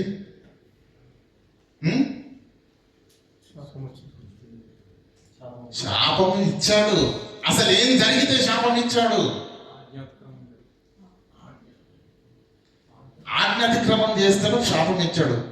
అసలు వాళ్ళు ఆజ్ఞాతిక్రమించింది ఏంటి? కేవలం పండు తిన్నారండి. పండు శిక్ష ఎందుకంటే చేశాడు? ఎందుకు? ప్రపంచ క్రైస్తవ్యానికి అర్థం కాని మహాజ్ఞానం ఇక్కడే ఉంది ప్రియులారా. ఎందుకో తెలుసా? మరలా చదవండి. ఆదికాండం 2:7 నేల మట్టి నుంచి నరుని నిర్మించి వాని నాసికారంధ్రములోనికి వచ్చిందేంటి? ఎవరిది? పరమాత్ముడిదైన మహాదేవునిది. అవునా? ఆ జీవాత్మ మట్టి బొమ్మలోనికి వచ్చింది కనుకనే మట్టి బొమ్మ లేచింది, మట్టి బొమ్మ నడిచింది, మట్టి బొమ్మ మాట్లాడింది. ఆ మట్టి బొమ్మ 18 చదవండి. ఆ మట్టి బొమ్మ 2:18 మరియు దేవుడైన యెహోవా నరుడు ఉత్తరగమనుల మధ్య 20 అప్పుడు ఆదాము సమస్త పశువులకు ఆకాశ పక్షులకు సమస్త దేవుడైన యెహోవా 19 నుంచి చదువుతున్నాను. దేవుడైన యెహోవా ప్రతి భూజంతువును ఆకాశ పక్షిని నేల నుండి నిర్మించి ఆదాము వాటికి ఏ పేరు పెట్టెనో పెట్టులో చూచుటకు అతని యొద్దకు వాటిని రప్పించాడు. అతని యొద్దకు రప్పించెను. జీవము గల ప్రతిదానికి ఆదాము ఏ పేరు పెట్టెనో జీవము గల ప్రతి దానికి ఆదాము ఏ పేరు పెట్టెనో ఆ పేరు దానికి కలిగెను. నీ పేరేంటి ఒకసారి చెప్పండి. తమ్ముడు నీ పేరేంటి? ప్రశాంత్. ఎవరు పెట్టారు నాన్న? ఖచ్చితంగా అమ్మా నాన్ననే. అవునా? చిన్నది ఉంది, ఇలా నడుచుకుంటూ వస్తుంది. దాని పేరేంటంటే నువ్వు చెప్తున్నావు. ఏమని? చీమా. ఎవరు పెట్టారు? మీ అమ్మ నాన్న నీకు పేరు పెట్టారేమో. ఇది చీమన్న సంగతి ఎవరికి తెలియదు. ఈ చీమని దీనికి ఎవరు పేరు పెట్టారు? ఇది ఎలకని ఎవరు పేరు పెట్టారు? ఇది ఏనుగని ఎవరు పేరు పెట్టారు? ఇది పులని ఎవరు పేరు పెట్టారు? జీవము గల ప్రతి దానికి ఆదాము ఏ పేరు పెట్టెనో అది దానికి కలిగెను. 10 పేర్లు చెప్పమంటే మనం చెప్తామండి, నేలక మడత పడిపోద్ది. 84 లక్షల జీవరాశులకు పేరు పెట్టాడంటే మట్టి మనిషి కాదాయన. సర్వాంతర్యామి అయిన దేవుని ఆత్మను విభాగించుకొని దేవుడైన యెహోవా నేల మట్టితో నెలని నిర్మించి ఆ మట్టి బొమ్మలోనికి వచ్చింది ఎవరో తెలుసా? పరమాత్మ నుంచి విడిపోయిన జీవాత్మ, దేవుని కుమారుడు ఆ మట్టి బొమ్మలోనికి వచ్చింది. మర్చిపోవద్దు. ఎవరు? దేవుని కుమారుడు.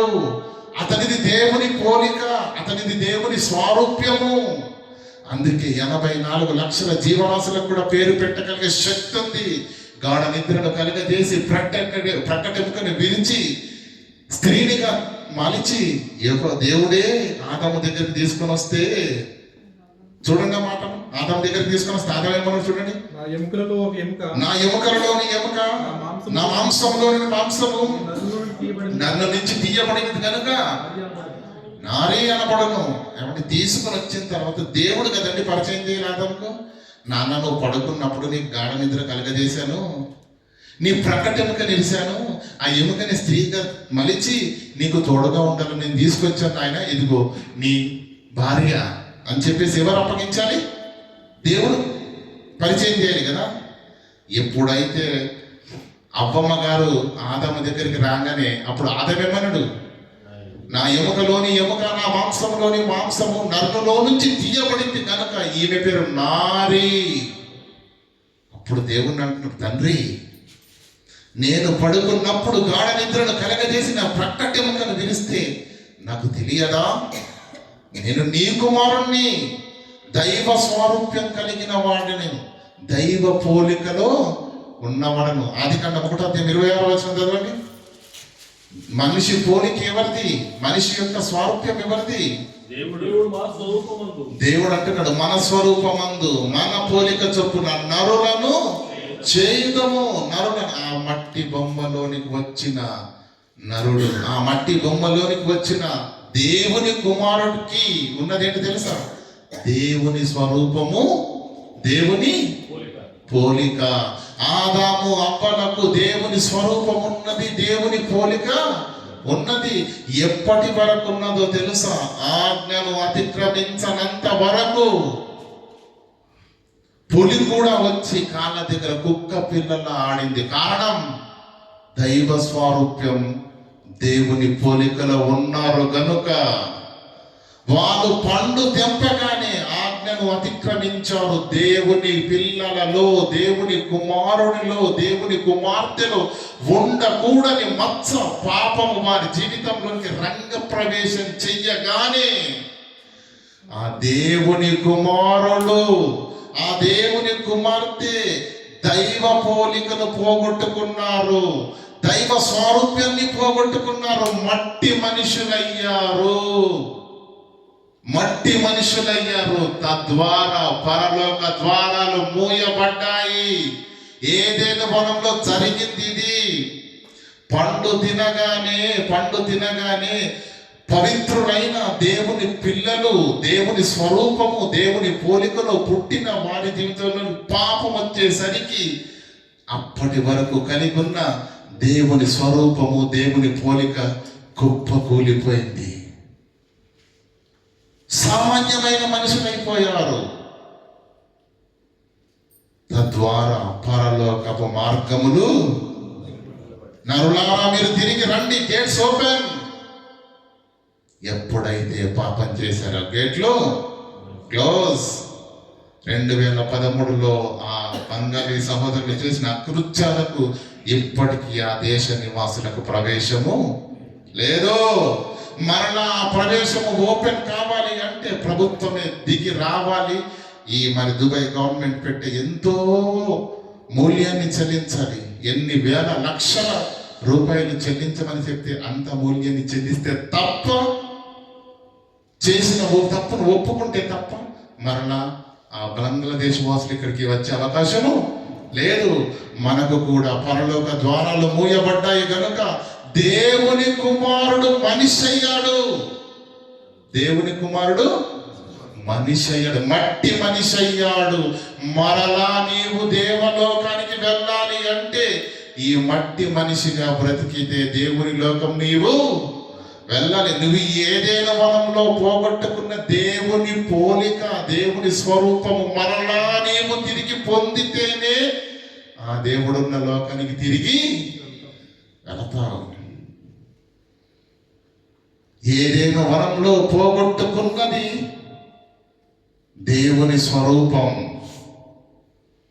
తిరిగి నువ్వు దేవుని పోలికను సంపాదించుకోవాలన్నదే క్రీస్తు తత్వం. దట్ ఈస్ క్రైస్తవ్యం. నామకార్థంగా బ్రతకడం కాదు. క్రీస్తు ఎందుకు వచ్చాడు ఈ లోకానికి? బంగ్లాదేశ్ దేశపు ద్వారములు ఈరోజు దుబాయ్కి రాకుండా మూయబడ్డాయి కనుక అది ఓపెన్ కావాలంటే అంత సామాన్యమైన విషయం కాదు. ప్రభుత్వము, గవర్నమెంట్ అంతా దిగి వచ్చి ఎంతో ప్రక్షాళన చేస్తే తప్ప అది కాదు. కనుక ఆజ్ఞ అతిక్రమం వల్ల ఏమైంది? దేవుళ్ళ జీవితాలలోనికి, అంటే దేవుని కుమారుడు అంటే దేవుళ్ళ కదా. ఈ దేవుడు అనే ఆదాము, దేవుడు అనే అవ్వ, దేవుని పిల్లలండి వాళ్ళు. ఎలా 84 లక్షల జీవరాశులకు పేరు పెట్టగలిగారు? ఎలాగా గాఢ నిద్రను కలగజేసిన సంగతి తనకు తెలియని స్థితిలో ఆపరేషన్ చేసి అబంధిస్తే ఏమన్నాడు? ఇది నా ఎముకల్లో నుంచి తీయబడింది కనుక పేరు నారి. డాడీ, నేను పడుకున్నప్పుడు చేస్తే నాకు తెలియదు అనుకుంటున్నావా? నేను పడుకుంటే ఏంటి, మెలుకుంటే ఏంటి? నేను నీ పోలికలో ఉన్నవాడను. దేవుని పోలిక, దేవుని స్వరూపం నాది. నాకు తెలియదు ఏముంది తండ్రి? ఆ స్వరూపం, ఆ పవర్. ఆదాము తప్పు చేయనంత వరకు ఉంది. తప్పు చేయనంత వరకు, ఎప్పుడైతే పాపం చేశాడో ఆ పోలిక పోయింది. దేవుని కుమారుడు మనిషి అయ్యాడు. దేవుని కుమారుడు మనిషి అయ్యాడు, మట్టి మనిషిగా మారిపోయాడు. మరలా ఈ మట్టి మనిషి ఆ మహాలోకం చేరాలి అంటే అది అసాధ్యము, అది కాని పని. పరలోక ద్వారాలు మూయబడ్డాయి కనుకనే, పరలోక ద్వారాలు మూయబడ్డాయి కనుకనే మానవాళి పరలోకానికి శాశ్వత ప్రవేశము లేకుండా తృణీకరించబడ్డారు. కనుకనే యేసుక్రీస్తు భూమి మీదికి వచ్చి తన పవిత్ర రక్తాన్ని చిందించి తన పవిత్రమైన రక్తము చేత మానవాళి పైన ఉన్న పాపాన్ని ప్రక్షాళన చేసి అప్పుడు గేట్లు ఓపెన్ చేశాడు. అక్కడ గేట్లు, పరలోకానికి గేట్ ఓపెన్ చేసి ఇప్పుడు ఏమన్నాడు? నేనే మార్గమును సత్యమును జీవమును, ఇదొక్కటే వే, నేను తప్ప వేరొక మార్గము లేదు. యేసు భూమి మీదకి ఎందుకు రావాల్సి వచ్చిందో తెలుసా? నరజాతి దేవుని కుమారుడు మనిషి అయ్యాడు. తను పోగొట్టుకున్న దైవ స్వరూపము, దైవ పోలిక తిరిగి మనము సంపాదించుకోవాలని, మన పైన ఉన్న పాప భారాన్ని తీసివేయడానికి ఆయన రక్తాన్ని చిందించి శిలువ మరణము కావలసి వచ్చింది. ప్రియులారా, ఇప్పుడు మంచి మాట చెప్తానేనండి. నాకు స్నేహితుడు ఉండేవాడు, పంజాబ్ అతను. డ్రైవింగ్ లైసెన్స్ తీసుకున్నాడు. ఒక చోట సిగ్నల్ క్రాస్ చేశాడు. అక్కడ ట్రైన్ ఉంటుంది కదా, రోడ్డు ఈ రైలు పట్టాలు ఒకటే లెవెల్లో ఉంటాయి. అక్కడ రెడ్ సిగ్నల్ పట్టింది, మనోడు చూసుకోకుండా పడిన ఫైన్ ఎంత తెలుసా? 1,00,000 dirhams. ఎంత? 1,00,000 dirhams. ఆయన కంపెనీ మీద పెడితే కంపెనీ వాళ్ళు ఏమన్నా తెలుసా? అతన్ని తీసుకొని వచ్చి అతని పాస్పోర్ట్ను వ్యక్తిని ఇచ్చి గవర్నమెంట్కి ఇచ్చేసారు. ఇన్ని తీసుకుని ఏమన్నా చేసుకో, నేను కంపెనీలో డ్యూటీ చేయమని చెప్పిన అడిగి, రెడ్ సిగ్నల్ వచ్చిన తర్వాత క్రాస్ చేయమని నేను చెప్పలేదు. వాడి పైన వేయండి అని చెప్పేసి కంపెనీ మీద నుంచి తీసి లైసెన్స్ మీద వేశారు. అతడు చేసిన మిస్టేక్ ఏంటి? సిగ్నల్ క్రాస్ చేయడం. దానికి గవర్నమెంట్ వేసిన శిక్ష ఏంటి? 1,00,000 dirhams. 1,200 రూపాయలు అండి సాలరీ అవుతుంది. నా దగ్గర పనిచేసేవాడు 1,200 రూపాయలు సాలరీ dirhams. ఆ వచ్చిన సాలరీలో నుంచి తను 3 పూటలు తిని కుటుంబానికి ఏదైనా పంపించాలో వద్దాం. అది పంపించక 1,00,000 dirhams ఎప్పటికి కడతాడు చెప్పండి?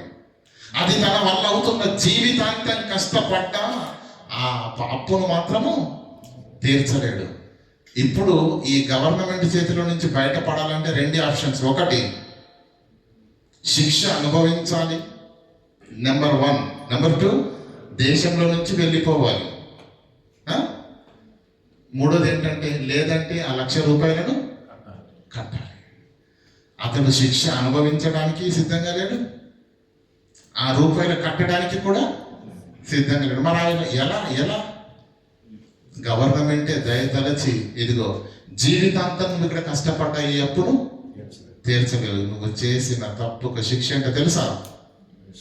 లైసెన్స్ను బ్యాండ్ చేసి జీవితంలో మళ్ళీ ఈ పాస్పోర్ట్ పైన ఈ వ్యక్తి దుబాయ్కి రాకూడదని లైఫ్ టైం బ్యాండ్ వేసి రూపాయి కట్టించుకోకుండా ఉన్న పరంగా ఇంటికి పంపించేశారు. అతని జీవితం అక్కడికే ముగిసిపోయినట్టు అయిపోయింది కదా. మనుషులందరూ చేసిన పాప భారం కూడా జీవితాంతం కష్టపడ్డా ఆ పాప భారం కడుక్కోలేనంతగా చేసిన తప్పు ఒక్కదానికి 1,00,000 dirhams ఏ విధంగా పైన వచ్చిందో, పండు తిన్నందుకు ఏమైందో తెలుసా? దేవుని కుమారుడు మనిషి అయ్యాడు. దేవుని కుమారుడు మీకు ఇలా చెప్తే అర్థం కావట్లేదు. సీఎం గారు ఉన్నారంటారు. సీఎం తెలుసు కదా మాకు. సీఎం గారు స్టేజ్ మీద నిలబడి రేపటి నుంచి వృద్ధులకు 2,000 కాదు పింఛన్ 5,000 అని అన్నాడు అనుకోండి, పొరపాటున అంతే, మాట వెనక్కి తీసుకునే ప్రసక్తి ఉండదు. అధికారులు పనులు పరుగు స్టార్ట్ చేసి ఇయ్యాల్సిందే. ఎందుకంటే సీఎం గారు నోటి నుంచి మాట చెప్పాడు. కేసీఆర్ గారు చెప్పాడు అనుకోండి, అప్పుడు చెప్తే పవర్ ఉంటుంది. ఇప్పుడు వెళ్ళి మాట్లాడాడు అనుకోండి, ఇప్పుడు ఎవరైనా మాట్లాడితే ఎవరైనా వింటారా? 5,000 కాదు, 5 రూపాయలు కూడా ఇయ్యరని చెప్తే ఎందుకు? ఇప్పుడు అతనిలో పవర్ ఏమైంది? పదవి లేదు అంటే పవర్ కట్ అయిపోయింది. ఆనాడు ఆదామవ్వకు కూడా పిల్లల పండు తిననంత వరకు సృష్టి కాళ్ళకు దాసోహం చేసింది. అంత పవర్. కారణం దేవుని కుమారుడు. పులి ఏనుగు గజగజలాడుతుంది. అమ్మో, దేవుని కుమారుడు వస్తున్నాడు, దేవుని కుమారుడు వస్తున్నాడు. నోటి మాట చేత కలగజేసిన ఆ దేవుని కుమారుడు గజగజ గజగజ గజ వణికిపోయింది పిల్లల ప్రకృతి. పవర్ ఉన్నప్పుడు ఎప్పుడైతే తప్పు చేశారో, ఆజ్ఞ అతిక్రమించారో, ఆ పవర్ అలాగే ఉన్నాడు. ఏమంటే ఇప్పుడు కేసీఆర్ మంత్రిగా ఉన్నప్పుడు ఎలా ఉన్నాడు? 2 చేతులు ఉన్నాయి. గంటప్పుడు ఆయనకు 2 ఉన్నాయా? ఇప్పుడు కూడా 2 ఉన్నాయి. అప్పుడు ఒకటే తలకాయ ఉంది, ఇప్పుడు కూడా. భౌతికమైన శరీరంలో మార్పు లేదు, పవర్. ఒకనాడు ఆయన కనుసైగ చేస్తే ప్రభుత్వం గజగజలాడింది. కారణం ముఖ్యమంత్రి. ఇప్పుడు కనుసైగ కాదు, గొంతు పైన కలిసిన కూడా ఎవరు రాడు. ఎందుకు? నీ పవర్ కూడా పోయింది ఏదైనా వనంలో. నరజాతి పదవి పోయింది, పవర్ పోయింది. దేవుడు నీకిచ్చిన స్వారూప్యాన్ని, పోలికను పోగొట్టుకున్నావు. కేసీఆర్ పదవి పోయింది, ఇప్పుడు మరలా ఆయన తిరిగి సీఎం కావాలంటే అంత సామాన్యమైన విషయం అండి. ప్రజల యుద్ధకు వెళ్ళాలి, ఊరూరు పల్లె పల్లెల మీటింగులు పెట్టి ఎన్నో మాటలు చెప్పి మరలా ప్రజల్లో చైతన్యం తీసుకుని వచ్చి ప్రజలు ఒకరు కనికరించి మరలా ఓట్లు వేస్తే దేవుని చిత్తమైతే ఆయన మరలా పదవిలోకి వస్తాడు. పదవి కోల్పోవడము అంటే పిల్లల దాన్ని తిరిగి సంపాదించుకున్న నువ్వు నేను అనుకున్నంత ఈజీ కాదు. ఆ పవర్ పోయింది. దేవుని కుమారుడిగా ఈ భూమి మీదకి వచ్చిన నీవు మట్టి మనిషిగా మిగిలిపోయావు. ఈ భూమి మీద మట్టి మనిషిగా మిగిలిపోయావు. మరలా నువ్వు దేవుని లోకానికి వెళ్ళాలంటే, ఆ దైవ లోకానికి వెళ్ళాలంటే మట్టి మనిషిగా ఉంటే దేవుని లోకానికి నీవు వెళుతావు అనుకుంటున్నావా? వెళ్ళలేవు ప్రియులారా. ఎలా మరి? ఎలా? దేవుడు ఉండే లోకం, దైవలోకం, పరలోకం. ఆ పరలోకానికి నువ్వు వెళ్ళాలంటే మట్టి మనిషిగా ఉండటానికి వీలు లేదు. నిన్ను మార్చడానికి యేసు వచ్చింది ఫైన్ కట్టడానికి. ఏ ఫైను? మానవాళి మీద ఉన్న పాపం అనే పెద్ద ఫైను. లక్షల వేల కోట్ల రూపాయలు మన భాషలో చెప్పాలంటే. అది మనం కట్టలేనిది. జీవితాంతం ఊడిగం చేసిన మనం తీర్చలేని అప్పు, పాపభారం. అందుకే యేసే పవిత్ర రక్తం చేత తనను కట్టేశాడు. కట్టేసి ఇప్పుడు మనకేమంటున్నాడంటే, దేవుని కుమారుడిగా ఈ లోకానికి వచ్చినటువంటి నీవు పాపం చేసి దేవుని కుమారుడు మట్టి మనిషి అయిపోయాడు. మళ్ళా ఈ మట్టి మనిషి తిరిగి దేవుని దగ్గరకు చేరాలంటే అంత సామాన్యమైన విషయము కాదు. యేసు ఒక మార్గాన్ని వేశాడు. ఒక మార్గాన్ని వేసి, ఇదిగో నన్ను వెంబడించే విశ్వాసులారా, నేనే మార్గమును సత్యమును, ఈ దోవలో రండి. ఈ దోవలో వస్తేనే మీరు అక్కడికి చేరతారు.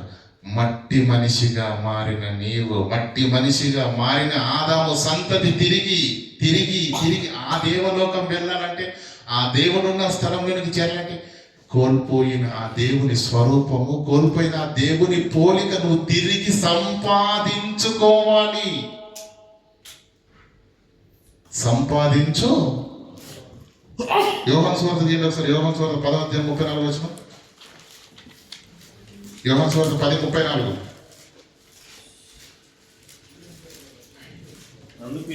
అందుకు యేసు మీరు దైవములని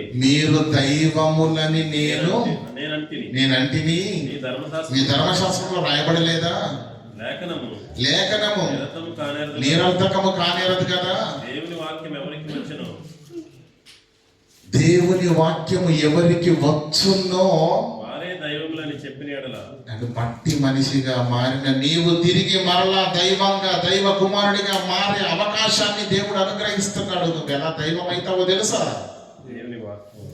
దేవుని వాక్యము ఎవరికి వచ్చునో వారే దైవములుగా మారుతారు. వాక్యం రావడం అంటే కంటత పెట్టడం కాదు, కంటత తీయడం కాదు. ఆ వాక్యం ఇక్కడికి వెళ్ళాలి, ఆ వాక్యం ఇక్కడికి వెళ్ళాలి. ఆ వాక్యం నీ హృదయాంతరంగాల్లోకి వెళ్ళిన తర్వాత ఆ వాక్య సంబంధమైన పరివర్తన నీ బ్రతుకులో రావాలి, పరివర్తన నీ బ్రతుకులో రావాలి. కొరింథీయులకు రాసిన పత్రిక 11:1 చదవండి. 11:1. నేను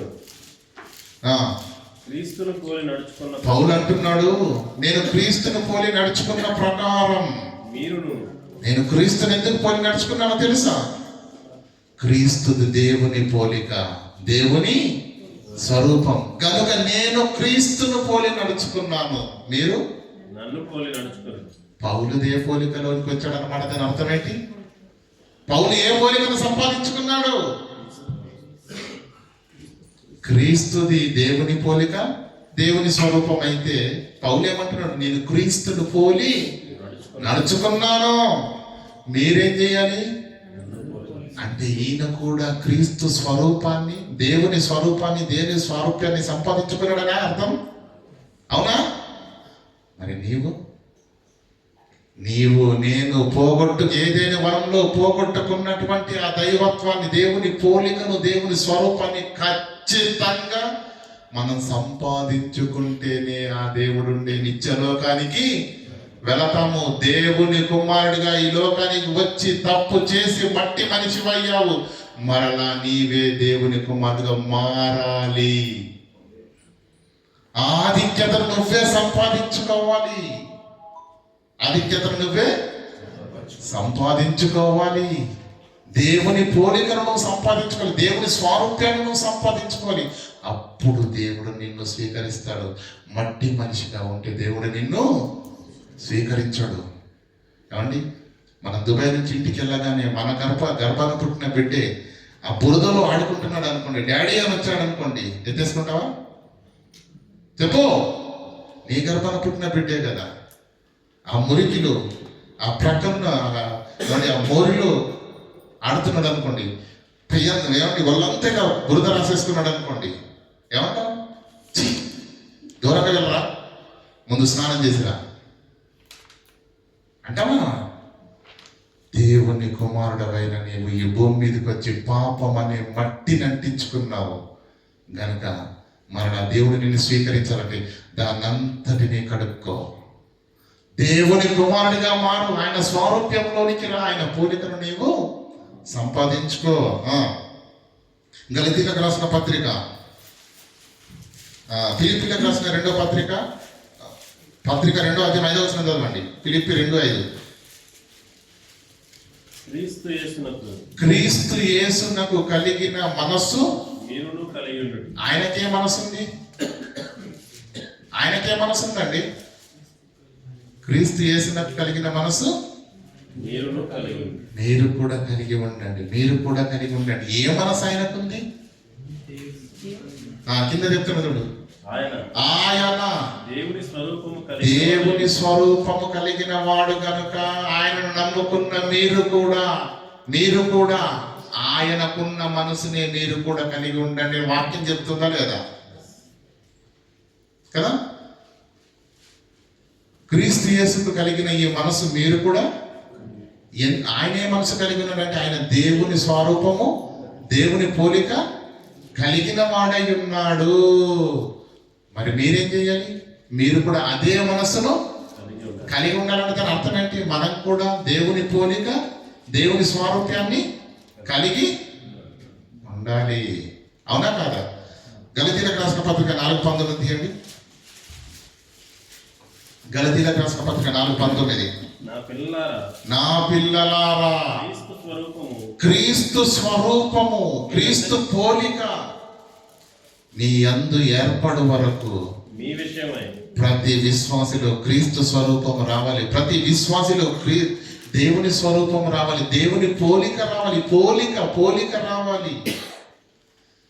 చిన్న పిల్లలారా క్రీస్తు స్వారూప్యము మీ యందు ఏర్పడు వరకు మీ విషయమై నాకు ప్రసవ వేదన అంటే ఏం మాట్లాడుతున్నాడు పౌలు గారు అర్థం చేసుకుంటున్నారా?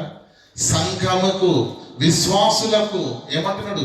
మీలో నాకు క్రీస్తు కనిపించాలి, క్రీస్తు స్వరూప్యము మీలో ఏర్పడాలి, క్రీస్తు పోలిక మీలో ఏర్పడాలి. అది క్రీస్తు స్వరూపం మీ యందు ఏర్పడ వరకు నాకు ప్రసవ వేదన కలుగుచున్నది. అంటే విశ్వాసులంతా క్రీస్తు స్వరూప్యంలోనికి వెళ్ళాలా? క్రీస్తు పోలికలోనికి వెళ్ళాలా? దాన్ని సంపాదించుకోవాలా? అలా సంపాదించుకుంటేనే నువ్వు తిరిగి దేవుని లోకానికి వెళ్తావు. నామకార్థంగా బాప్తీసం తీసుకొని నామకార్థంగా సంఘంలో అటెండెన్స్ చేసుకుంటే ఉపయోగం లేదు. ఆ స్వారూప్యం రావాలి. పౌలు ఏమన్నాడు? నేను క్రీస్తును పోలి నడుచుకున్న ప్రకారం మీరు నన్ను పోలి నడుచుకున్నది. ఇంతకీ క్రీస్తు దేవుని పోలిక అన్నాడు కదా, దేవుని స్వారూప్యం అన్నారు కదా. అసలు అందులో ఏముంది? దేవుని పోలికలో ఏముంది? దేవుని స్వారూప్యంలో ఏముందో తెలుసా? మనిషిలో స్వార్థం ఉంది, దేవునిలో త్యాగం ఉంది కదా. దేవ స్వారూప్యానికి మనిషి స్వారూప్యానికి తేడా ఏంటో తెలుసా? మనిషి స్వార్థపరుడు, నేనే బ్రతకాలి, నేనే ఎదగాలి, ప్రక్క వాడిని దోచుకొని బ్రతికే గుణం స్వార్థపూరితమైనది మనిషిది. కానీ దేవునిది త్యాగం. ఏసు ఎందుకు కొరకు బ్రతికాడు చెప్పండి? మనందరి కొరకు కాదా? ఏసు ఎందుకు కొరకు మరణించాడు? మనందరి కొరకు కాదా? పౌలు ఎందుకు పరిగెత్తాడు? ఆయన కొరక. పేతురు ఎందుకు కష్టపడ్డాడు? ఆయన కొరక. ఆంధ్ర ఎందుకు కష్టపడ్డాడు? స్టెఫెన్ ఎందుకు కొరకు మరణించాడు? భక్తులు అంతా ప్రియులార బ్రతికింది తమ కొరకు కాదు. ఎవరి కొరకు? మనందరి కొరకు బ్రతికారు, ఇతరుల కొరకు బ్రతికారు. వారి జీవితాల్లో త్యాగం ఉంది, వారి జీవితాల్లో కష్టాలు ఉన్నాయి, వారి జీవితాల్లో కన్నీళ్ళు ఉన్నాయి, వారి జీవితాల్లో వేదన ఉన్నది. దేవుని కొరకు, సొంత పనుల విషయంలో కాదు. అర్థమవుతుందా లేదా? వాళ్ళు మనుషులుగా బ్రతకలేదు, మహోన్నతులుగా బ్రతికారు. కారణం క్రీస్తు స్వారూప్యము, క్రీస్తు పోలికను వారు సంపాదించుకున్నారు. కనుక ఇది ఉంటే నాకు ఉపయోగపడుతుందని దాచిపెట్టుకోలేదు. ఇది పంచితే 4 ఆత్మలు రక్షించబడతాయన్నారు. ఆది అపోస్తలులు తమ చర స్థిరాస్తులను అమ్మి అపోస్తలుల పాదముల యొద్ద పెట్టి, అయ్యా దేవుని వాక్యాన్ని ప్రకటించండి, దేవుని పని ఆగటానికి వీల్లేదు. ఈ భూమి మీద మేము పరదేశం బ్రతుకున్నంత కాలం ఏదో తిని బ్రతుకుతాం, ఆస్తులతో పని లేదు. దేవుని పని ఆగకూడదు. అనేక ఆత్మలు రక్షించబడాలి. అనేక మంది దేవునికి దూరంగా బ్రతుకుతున్నారు. ఆ బ్రతుకుల్లో క్రీస్తు వెలుగు వెళ్ళాలి, ఆ బ్రతుకుల్లో క్రీస్తు ఉదయించాలి, ఆ బ్రతుకుల్లో క్రీస్తు స్వారూప్యము, క్రీస్తు పోలిక రావాలి. ఆ క్రూరులుగా, దొంగలుగా, వ్యభిచారులుగా ఆ జనులంతా దేవుని పిల్లలుగా మారాలి, మలచబడాలి. అంటే ఈ వాక్యం సమాజంలోనికి వెళ్ళాలి. ఇదిగో ఖర్చు పెట్టండి, త్యాగం. తమ కొరకు బ్రతకడం స్వార్థం, ఇతరుల కొరకు బ్రతకడం త్యాగం. ప్రకృతి క్రీస్తును ధరించుకున్నది. ప్రకృతిలో దేవుని పోలికుంది.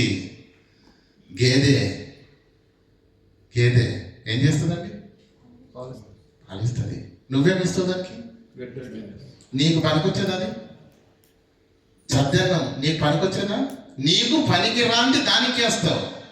అదేం చేస్తుంది? నీకు పనికొచ్చే తల్లి మాత్రమే ఇవ్వగలిగే పాలంత శ్రేష్టమైన పాలు నీకు ఇస్తుంది. అవునా కదా? రే నువ్వు పనికి అందిస్తావా నాకు కాసుకొనా అని చెప్పేసి రేపు ప్రొద్దున పాలు పితకడానికి వచ్చేసరికి పాలు ఇవ్వలేదు అనుకోండి, స్ట్రైక్ చేసింది అనుకోండి, బతుకుతావా? చెట్టు ఉంది, చెట్టు పుట్టిన దగ్గర నుంచి అది చచ్చేంత వరకు మనమే ఉపయోగించుకుంటాం. ఆ మామిడి చెట్టు ఉంది అనుకోండి, ఆకులను తీసి తోరణాలు కట్టుకుంటారు. అవునమ్మా? కాయలను తీసి పచ్చళ్ళు పెట్టుకుంటారు, పళ్ళని తినేస్తారు. ఏమండి? ఆ కర్రలను మనం పొయ్యిలోకి వాడుకుంటాం. పెద్ద అయితే ఇంటి కిటికీలకు కానీ తలుపులకు కానీ వాడేసుకుంటాం. అవునా కదా? అది కట్టిగా ఉన్నా ఉపయోగిస్తాము, దాన్ని కాల్చిన బొగ్గుల్ని కూడా ఉపయోగించుకొని ఐరన్ బాక్సులు వేసి ఐరన్ చేసుకుంటాం. అది కూడా అయిపోయి బూడిద అయిపోయి దాన్ని విడిచిపెడతామా? ఎందుకన్నా మంచిది ఎరువు వేయండి అంటాడు. అది ఆవగింజగా ఉన్నప్పటి నుంచి అనుభవేంత వరకు ప్రతి క్షణము నీకే సేవ చేస్తుంది. కారణం ప్రకృతిలో దేవుని పోలిక, దేవుని స్వరూపము ఉన్నది. క్రీస్తును ధరించుకున్న తర్వాత మనలో దైవత్వము రావాలి, క్రీస్తు పోలిక రావాలి, త్యాగము రావాలి, ఎదుటి వారిని క్షమించే గుణం రావాలి.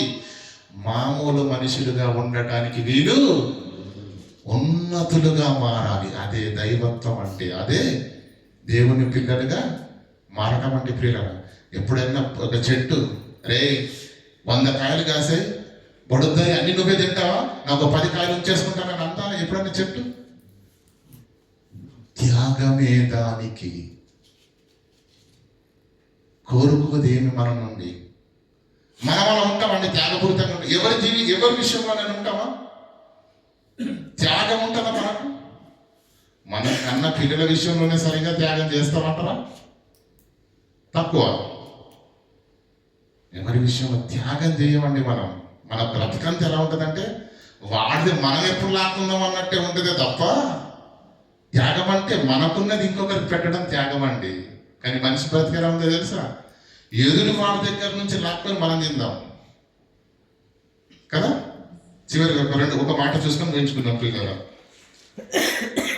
మత్తయి సువార్త 19:23 మత్తయి సువార్త 19:23 యేసు తన శిష్యులను చూచి, ధనవంతుడు యేసుక్రీస్తుకు శిష్యులకు మధ్యలో జరుగుతుంది ఒక సందర్భం. యేసు శిష్యులను చూసి ఒక మాట చెప్తున్నాడు, ధనవంతుడు పరలోక రాజ్యంలో ప్రవేశించుట దుర్లభమని, చాలా దుర్లభం అని చెప్పాడు. నీతో నిశ్చయంగా చెప్తున్నాను. అంటే ధనవంతుడు అనేవాడు పరలోక రాజ్యం వెళ్ళడం చాలా కష్టం అన్నాడు. అప్పుడు పేతురు ఏమన్నాడు? అందుకు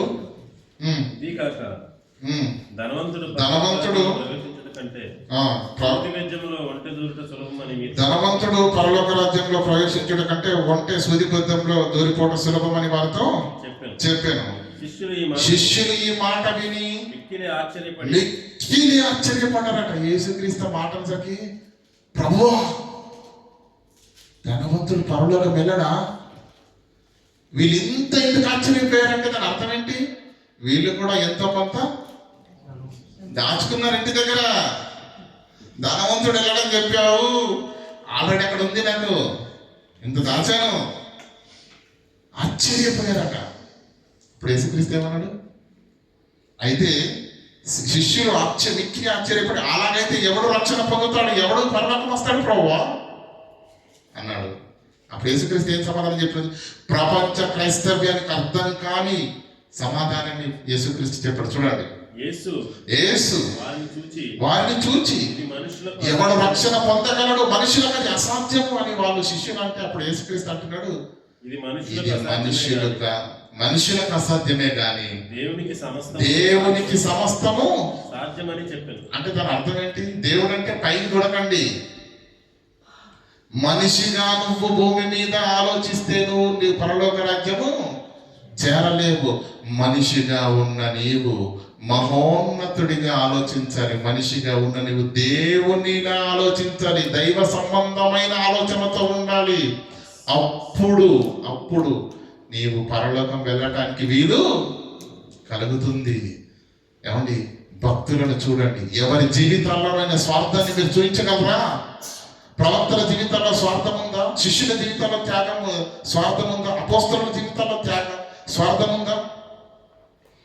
యేసుక్రీస్తు మాట ఏమండి, రోమాపత్రిక 14 ఉంటే చూడండి, ఎవడును తన కోసమే బ్రతకడు, ఎవడును తన కోసమే చనిపోడు. క్రైస్తవుడు అంటేనే త్యాగపూరితమైన బ్రతకుండాలి. క్రైస్తవుడు అంటేనే ఇతరుల కొరకు బ్రతకాలి. క్రైస్తవుడు అంటేనే నిన్ను వాళ్ళని పొరుగు వారిని ప్రేమించేవాడు క్రైస్తవుడు అవుతాడు, కానీ పొరుగుని దోచుకునేవాడు కాదు. ఏ విషయంలో మనం పొరుగు వారికి సహాయం చేస్తున్నా చెప్పండి? ఏ విషయంలో త్యాగ గుణం ఉంది మన దగ్గర ఉందా? త్యాగం అంటే మన కష్టాన్ని ఇతరులకు పెట్టడం. ప్రియులారా, దేవుని మహాకృపను బట్టి కొంతమంది పెద్దలు మరి సిద్ధపడిన వారు ప్రతి నెల, ఎక్కువ కాదు, ఒక 50 ధర్మస్ ఇస్తారు నాకు. వాటితో ప్రతి నెల మానక ఇండియా ప్రాంతంలో ఉన్నటువంటి పేద పిల్లలకు, అనాథ పిల్లలకు పిల్లల ఆహారం అంటూ, వస్త్రాలంటూ, మరి తల్లిదండ్రులు లేక దీన బ్రతుకులో బ్రతుకుతున్న వారికి ప్రతి నెల మానక సేవా కార్యక్రమం చేస్తున్నాం. అది వారి కొరకు కాదు కదా. ఆ 50 రూపాయలు ఉంటే నేను తింటాను, ఇది నాకే ఉపయోగపడుతుందన్న స్వార్థము లేకుండా ఇది ఇవ్వాలి దేవుని కొరకు. చూసారండి, ఉంటే జేబులో ఆ రూపాయలు వాళ్ళకే ఉంటాయి కదా, కానీ ఎందుకు ఇవ్వాలనుకుంటున్నారు? సేవకు, పరిచర్యకు, ఆత్మల రక్షణ కొరకు ఈ పని జరగాలి. దేవుని పని ముందుకు వెళ్ళాలి, సువార్త విస్తరించాలి. నువ్వు త్యాగం చేస్తేనే అది ముందుకు వెళ్తుంది. ప్రారంభ శతాబ్దంలో ఉన్న భక్తులు చర స్థిరాస్తులను అమ్మి అపోస్తలుల పాదముల యొద్ద పెట్టారు కనుకనే ఎక్కడో ఉన్నటువంటి మన దేశానికి కూడా వాక్యం వచ్చింది. ఇజ్రాయేలు దేశంలో పుట్టిన ఈ మహాజ్ఞానం నీ దగ్గరికి, నా దగ్గరికి ఎలా వచ్చిందో తెలుసా? ఎంతో మంది రక్తం చిందిస్తే వచ్చింది, ఎంతో మంది త్యాగం చేస్తే వచ్చింది, ఎంతో మంది తమ ఆస్తులను అమ్ముకొని ప్రభువు సేవకు పెడితే వచ్చింది. మరి ఇంతవరకు చేరుకున్న తర్వాత ఈ వాక్యాన్ని విన్న నీవు, ఈ వాక్యాన్ని గ్రహించిన నీవు, నీ బాధ్యత ఏం లేదా? యేసు మన కొరకు తన ప్రాణం పెట్టాడు కనుక మరణించేది మనము కూడా మన సహోదరుల నిమిత్తం ప్రాణం పెట్టా. మరి ఆ బాధ్యత మనకు లేదా? అక్కడ వెలిగిన మహాజ్ఞాన జ్యోతి ఇక్కడ వరకు ప్రకాశించింది. ఇక్కడి నుంచి ముందుకు వెళ్ళాలో వద్దో, ఒకవేళ దాన్ని ముందుకు తీసుకెళ్ళకపోతే ఆ పాప భారాన్ని మనము భరించవలసి వస్తుంది. చివరిగా మనందరికి తెలిసిన మాట, యేసుక్రీస్తు ఏమన్నాడు? 15 యోహాను సువార్త 17:4 ఒక మాట ఉంటుంది, చేయుటకు నీవు నాకు ఇచ్చిన పనిని సంపూర్ణంగా నెరవేర్చి ఈ భూమి మీద నేను మహిమపరిచితిని. అంటే దాని అర్థం ఏంటి? యేసే భూమి మీదకి వచ్చి సామాన్యుడిగా పుట్టి పరలోకానికి హక్కు సంపాదించుకున్నాడు. ఏం చేస్తే పరలోకం వెళతాడు, ఎలా బ్రతికితే పరలోకం వెళతాడు, బ్రతికి చూపించి, తండ్రి నువ్వు చెప్పినట్టుగా చేశాను. ఇదిగో సామాన్యుడిగా పుట్టిన నేను దైవ కుమారుడిగా, దైవత్వము ఉట్టిపడి పనులు చేసిన దైవత్వం ఉట్టిపడే బ్రతుకును నేను బ్రతికాను గనక నీవు నాకు ఇచ్చిన పని సంపూర్ణంగా నెరవేర్చి భూమి మీద నిన్ను మహిమపరిచాను. ఇప్పుడు నాకు మహిమానివ్వు తండ్రి అంటున్నాడు. యేసుక్రీస్తు పనిచేసి పరలోకాన్ని అడిగితే, యేసుక్రీస్తు భక్తి జీవితాన్ని కనపరిచి పరలోకాన్ని అడిగితే, నీవు నేను ఉట్టి ఏమని కేవలం ప్రార్థన చేసినంత మాత్రం పరలోకం వస్తుంది అనుకుంటున్నారా? త్యాగపూరితమైన జీవితాలుగా మన బ్రతుకులు ఏదైనా వనంలో పోగొట్టుకున్న దేవుని పోలిక, దేవుని స్వారూప్యము నీలో నాలో కనబడితేనే, అది దేవుడు ఆకాశము నుంచి చూస్తేనే ఇదిగో నా కుమార్తె దేవుని కుమార్తెలా బ్రతుకుతుంది. అన్ని విషయాల్లో, ఆలోచనల్లో, క్రియల్లో, పనుల్లో, పరిచర్యలో నా అచ్చం నా పోలికనే నా కుమార్తెను, అచ్చం నా ఆలోచనలే అని పరలోకంలో నుంచి దేవుడు చూసి నీలో నాలో క్రీస్తు స్వారూప్యాన్ని చూడగలిగిన నాడు అప్పుడు మనము దేవుడున్న మహాలోకానికి ఎంచబడతాం.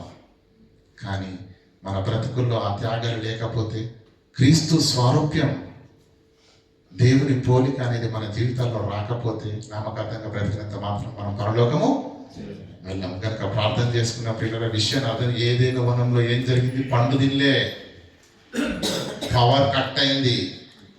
అందుకే ఈ తంటాలు. భూమి మీదకి వచ్చి తెలుసు తెలియకనే పాపం చేశాం కదా. కానీ నరజాతిగా మిగిలిపోవడానికి వీల్లేదు. ఈ ఊపిరి ఆగేంత లోపు మనిషిగా ఉన్న మట్టి మనిషిగా ఉన్నను మళ్ళా దేవుని కుమారుడిగా మారి గుండె అయిపోయింది అనుకో, టక్కన అక్కడ దేవుని దగ్గర చేస్తావు. ఆ ఊపిరి ఆగే సమయానికి నీలో దైవ స్వారూప్యం, దైవ పోలిక రాలేదనుకో, మనము దేవుని యొద్దకు చేరాలి. ప్రార్థన చేసుకుందాం. కరుణమైన మా తండ్రి, మీ పరిశుద్ధ ఘనమైన నామానికి వందనాలు తండ్రి. ఏదైనా వనంలో ఏం జరిగిందో తండ్రి ఇంతవరకు సూటిగా స్పష్టంగా మాతో మాట్లాడినందుకు మీ పాదాలకు వందనాలు దేవా. కేవలం పండు తిన్నారు అన్నది మాత్రమే మాకు తెలుసు, కానీ ఆ పండు తినడం వెనకాల పవిత్రమైన దైవ కుమారులుగా, దేవుళ్ళుగా ఏదైనా వనంలో తిరిగిన వారి జీవితంలోనికి పాపము ప్రవేశించగానే పాపమునకు దైవత్వానికి పొంతన అనేది ఉండదు గనుక పాపం వారి జీవితంలోకి రాగానే వాళ్ళు దైవత్వం కోల్పోయి సామాన్యమైన మట్టి మనుషులుగా మారిపోయారని, తిరిగి మీరున్న ఆ మహాలోకంకు మేము చేరాలి అంటే తండ్రి మరలా పోగొట్టుకున్న ఆ దేవుని స్వరూపాన్ని పోలికను తిరిగి మేము క్రీస్తులో సంఘములో తిరిగి సంపాదించుకుంటేనే తిరిగి ఆ మహాలోకం చేరుతామన్న వాస్తవాలను వినిపించి నేర్పించినందుకు మీ పాదాలకు వందనాలు, కృతజ్ఞతాస్తులు తెలియజేయించిన తండ్రి. విన్న మాటలను తండ్రి విడిచిపెట్టు వారంగా కాకుండా విన్న మాటల్లోని ఆంతర్యాన్ని గ్రహించి మా బ్రతుకుల్లో మీ చిత్తాన్ని నెరవేర్చే పిల్లలుగా ఉండున్నట్లు కృపను అనుగ్రహించవలసిందిగా వేడుకుంటూ యేసుక్రీస్తు ప్రభుల వారి పరిశుద్ధ నామములో ప్రార్థన మనలో అడిగి వేడుకుంటున్నామా పరమ తండ్రి. ఆమేన్.